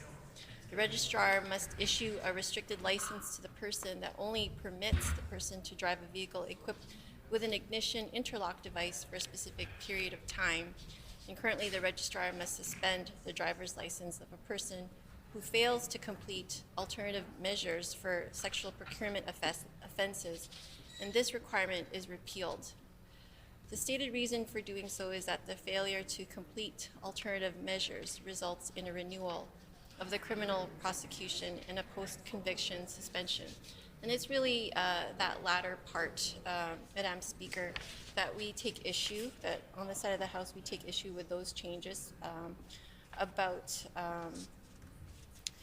those folks that need to get alternative measures after procuring sexual services. We feel that in that section there hasn't been enough consultation done, especially with folks that deal with these vulnerable populations in the first place. Our NDP team understands that impaired driving is extremely serious and can cost millions in damages, and more importantly, innocent lives. We do believe that repercussions are an important part of deterring people from driving while impaired by alcohol and drugs such as cannabis. We know that there have been a lot of increased offenses with folks under the influence of cannabis, and so far our legislation has not yet caught up to issues related to cannabis. So we're hoping that this government will also focus on this measure that's currently needed. We understand that the government proposes diversion processes out of the criminal justice system, but these processes need to also be effective and reduce recidivism. This bill proposes to repeal the requirement to suspend the license of a person who fails to complete alternative measures for social procurement offenses. And it is not clear why this is required, and we are concerned that this could allow people who have been charged with sexual procurement offenses to potentially offend again. We're committed to lowering the number of accidents caused by impaired driving. We want to protect workers and families and seniors of Manitoba who may be harmed or killed due to impaired or dangerous driving. We know that vehicle-related accidents are serious. Vehicle-related collisions, rather, are serious and can be life-threatening. And this is especially true when collisions take place around crosswalks, playgrounds, and schools. We believe that Manitobans deserve the right to feel safe and to avoid the threat of drivers who are driving while under the influence of alcohol. We created and increased funding to several different educational programs and advertising programs to raise awareness surrounding impaired driving. And we were fortunate during the NDP years to see that number of accidents caused by impaired driving in our province decrease from 230 per year in 2011 to 145 in 2016, and part of which we're confident we can attribute to those investments. There is still a lot of work to do, however, as 2020 saw a 28% increase in highway deaths, and impaired driving accounted for around half of the fatal crashes, and in around 34% of the cases, the deceased was not wearing a seatbelt, and speeding played a role in 27% of the deaths as well. So, earlier I listened as the member for Borderland was talking about how legislation like this could help, reduce traffic-related collisions due to impaired driving. I would like to, remind the member and all members of this House that folks with substance abuse issues, problematic substance abuse issues, most of the issues stem from mental health concerns and also trauma-related concerns. I actually did quite a deep dive into topics such as substance abuse, problematic substance abuse, after we had some incidents in the Filipino community that had to do with the death of Jamie Adao. At that time, our Filipino community was really reeling from what happened, and we saw that it wasn't safe enough for our community members to just be in our homes. We had constituents who were doing dangerous things, actually, like barring, putting wood up on their doors, and causing fire hazards, things like that, because they really felt that their communities were unsafe. At that point, I did attend a lot of workshops to really learn more about what meth in the community is like and community responses to that, and that's where I learned a lot about problematic substance use, like alcohol. And meth. So legislation like this actually is not going to really help folks because that are struggling with problematic substance abuse, and instead what we really need to see are investments in our community that help people deal with trauma-related abuse and also mental health supports. We know that young people, especially, that's when mental health issues first come into play for a lot of folks, is when they're in their teen years. And it's at that time that we really need to have support systems in place in our community to really reduce the kinds of problematic substance abuse that we're seeing. So, this is kind of like helping on one level, but if we really, really want to support our communities down the road, avoid getting in this situation in the first place, we really need to see some proper investments in mental health, and especially for our young people, and more mental health and addiction supports.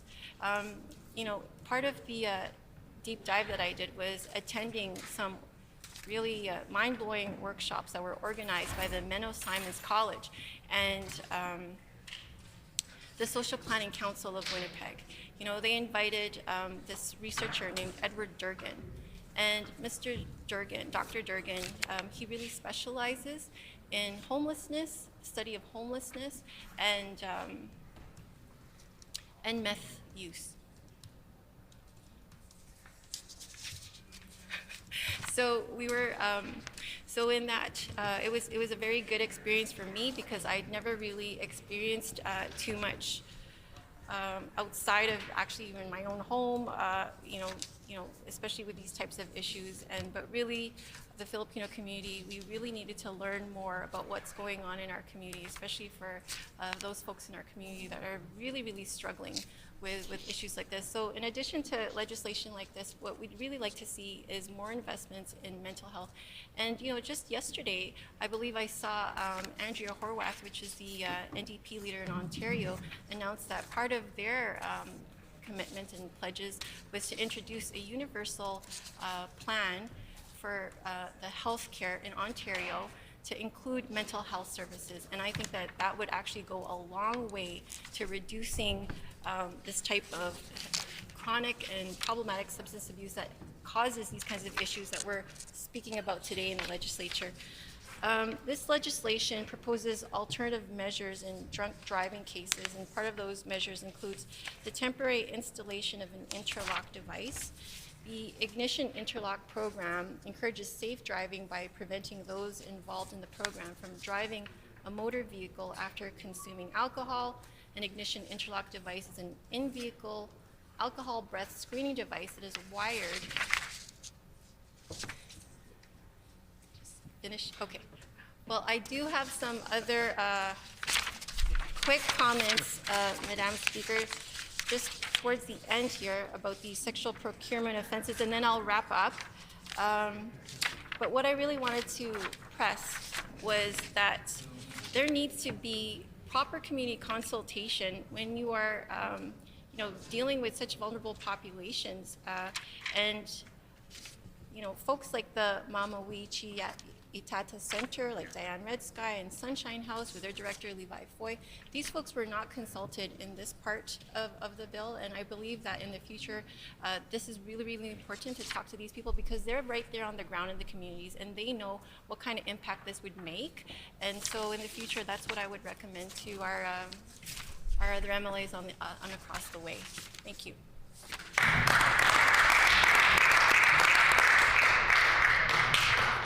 Is the House ready for the question?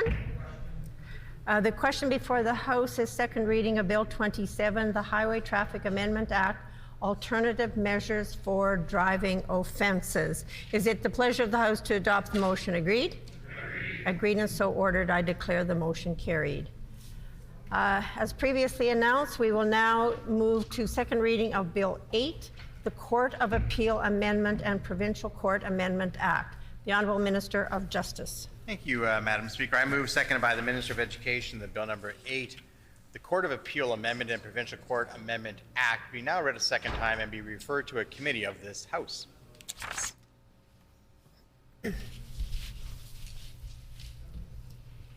It has been moved by the Honourable Minister of Justice, seconded by the Honourable Minister of Education, that Bill number 8, the Court of Appeal Amendment and Provincial Court Amendment Act, be now read a second time and be referred to a committee of this House. The Honourable Minister of Justice. Thank you very much, Madam Speaker. Appreciate the tepid response. I'm pleased to rise to speak about Bill number 8, the Court of Appeal and Provincial Court Amendment Act. This bill will help advance the goals of reducing gender-based violence, improve the process of relating to judicial appointments, increase public confidence in the justice system, and enhance access to justice. Amendments to the Provincial Court Act will support victims of sexual violence by ensuring that judges who hear and determine these matters have training in the areas of sexual assault and social context. And I know, Madam Speaker, that this has been a matter of some debate nationally, and that Parliament has dealt with this issue. I believe that Rona Ambrose brought forward a bill, Madam Speaker, you'll know it well, that dealt with this and recently passed the Senate. relatively recently passed the Senate, and there were private members' bills that came forward in this House as well. So I think that there's broad unanimity about the importance of this training, but of course, it's not always as easy as just broad unanimity, because when it comes to the judiciary, there is independence, and we needed to ensure that it was done in a way that it didn't impede on that independence. But judicial education in sexual assault law and social context has, of course, been a growing concern in Manitoba and across Canada. These amendments will ensure that the judges who are appointed or about to be appointed to the court agree to take the training. So the distinction being that a judge who is being nominated in a provincial court has to agree as part of that nomination process to take the training. So it is not prescriptive on the current sitting judiciary, so it doesn't interfere with the judicial independence. However, I do know that there is good work happening with the judiciary nationally and I would assume provincially as well about the importance of this training. So the bill adapts the federal model to the Manitoba context and requires that candidates for appointment as provincial court judges undertake continuing education in sexual assault and social context. The provincial court may establish seminars on these subjects, including systemic racism, systemic discrimination, and the annual reports of the court may include information about its training programs, including these seminars. Education in these areas of systemic racism and discrimination would support the judiciary in addressing the unique issues that face Indigenous women and girls who are more likely to be victims of sexual violence.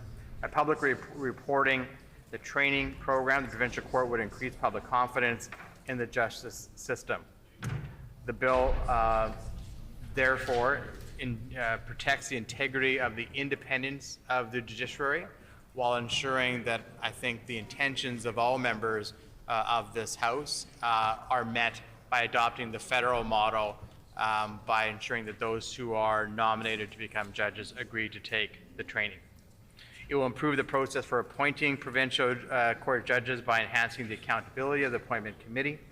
Rather than the current short list of recommended names of candidates for the judicial appointment, the committee will provide the minister with a full list of all candidates, together with their evaluation and summary regarding each individual. The committee will have the ability to review the list from time to time and may revise it based on their activities. The minister will be able to request reevaluation of a candidate in the case of a disagreement with the committee's evaluation. For example, if information about a candidate on the list is available to the minister and that conflicts with the committee's summary of that candidate, the minister may return to the committee for them to reevaluate. This process is used in other provinces in Canada, Madam Speaker. In many other provinces, it ensures greater transparency by ensuring that there is a full summary and evaluation of the candidates who applied for the judiciary. And then also allows there to be a continuous reevaluation of that list. And I do recognize that I've heard the member opposite, member for St. John's, talk about the need for more judges. There were recently 2 judges appointed to the bench in Thompson. I know there remains a vacancy in the PAW, and so we are working, however, to fill those vacancies, certainly realize the importance to the justice system, and particularly in the North, where access to justice can sometimes be delayed. And I think that our recent appointments of the judges in Thompson are a recognition of that importance. The composition of the committee will ensure a balance, having representation by the judiciary, the legal community, and Manitobans who may be appointed by the Lieutenant Governor. And rather than legislate who will serve as the committee chair, these amendments will require the committee to select its own chair, which is also common, I understand, in other committees and other places. The amendments to the Appointments Committee and the process for appointing judges to the provincial court will better inform the minister's selection of appointees and enhance the accountability of the committee while retaining confidentiality with respect to the candidate evaluations, which is very important, of course, because those in the legal profession who are applying to put their name forward to be a judge, of course, if they're in the private practice, I mean, it's very important to ensure that these things are are confidential, or regardless of where they work, even if they're in the prosecutions. I'm pleased to inform about amendments that will enhance access to justice in Manitoba's Court of Appeal by providing for settlement conferences which will allow judges to assist parties in an appeal where all parties are requesting it in settling issues in appeal proceedings. Early resolutions through judicial management of cases before the court for many years have been offered by the Court as Queen's Bench, a lower court than the Court of Appeal, and legislated in criminal trial proceedings. So this is about a settlement conference that can happen before an issue hits the Court of Appeal. So by then we'll have already gone through a lower court. It's been appealed to the Court of Appeal. There hasn't been that ability to have conferences prior to it being heard at the Court of Appeal. Other provinces have allowed that. This would allow those conferences to happen as well, with the hope that there might be settlements before it has to then be heard by the Court of Appeal and take up the time there. This may then be able to reduce the Court of Appeal time required for hearings, which then would, of course, reduce court delays similar to what we've seen in other places. The new provisions will also ensure that the judges who conduct the conferences are immune from actions against them due to their role in the settlement conferences and may not be compelled to testify. These restrictions will formalize the protections that are in place in the trial courts already. So I'm certainly mindful of the need to increase access for justice. That is an issue that arises in a number of different places. Legal aid, I know I've heard members talk about legal aid and the importance of having greater support for legal aid. We've backed that up with financial support. I haven't seen what the federal budget will look like, of course, which is coming down in a day or two. I have certainly spoke to Minister Lametti federally and made the case for more legal aid support. Greater legal aid support. He indicated to me that he understood that and he himself has an interest in that. Didn't make any commitments. We'll see what comes out of the budget federally in a couple of days, but that is certainly part of that access to justice. So the bill has a number of important provisions, making sure that the appointment of justices is a more fulsome process and more aligned with other jurisdictions, ensuring that the training when it comes to sexual education is done for judges as now is being done federally, but will be done provincially in a way that protects judicial independence, which is a tenet of our judiciary and very important to protect, and I understand why it's important to protect. And then also hopefully increase access to justice by allowing for these pre-trial or pre-Court of Appeal conferences to happen as well. So a number of different provisions in the bill which are important to improving the justice system, and I look forward to the questions from members opposite and for it proceeding to committee and hopefully passage in this House in relatively short order.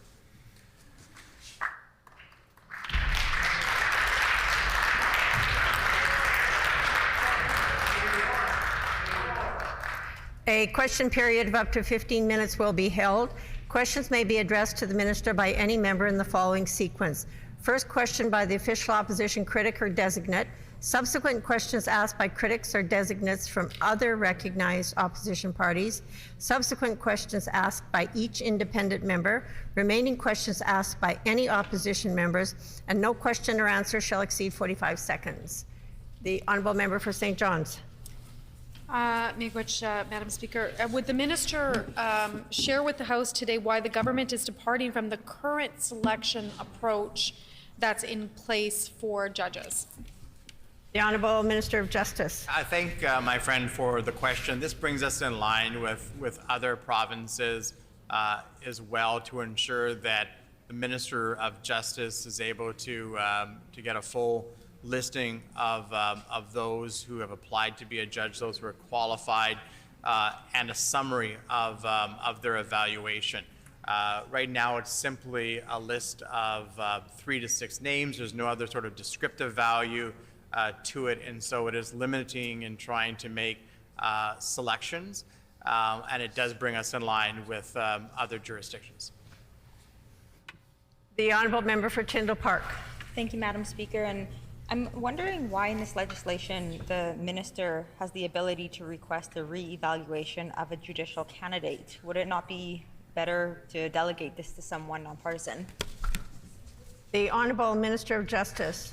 So the minister would not delegate their ability to appoint a judge to another person. It is the purview of the Minister of Justice in all jurisdictions, and to delegate that somewhere else would not be appropriate. In terms of just simply asking for a reevaluation, it may be that the minister has information that is conflictual or not in alignment with what the evaluation is, and it might be simply trying to ensure that before a selection is made, that any discrepancy between what the minister believes in terms of qualifications is in alignment with what the committee has brought forward. The Honourable Member for St. John's. Yeah, I know that the minister is saying that these changes are going to, create this full list of potential candidates. But right now, as it exists, the Judicial Appointment Committee provides 3 to 6 or whatever it may be, 3 of folks that they've already gone through their list of qualifications. These are the best candidates. Why does the minister feel that that's not good enough, that the Judiciary Appointment Committee, what they're suggesting in respect of who sits in our courts, isn't good enough? The Honourable Minister of Justice. I think that it's true in other jurisdictions as well. So this isn't simply how it's going to be done in Manitoba. We see this in many other jurisdictions. Order, please. When this matter is again before the House, there will be 12 minutes left in this question period. The hour being 5 p.m., this House is adjourned and stands adjourned until 1:30 p.m. tomorrow.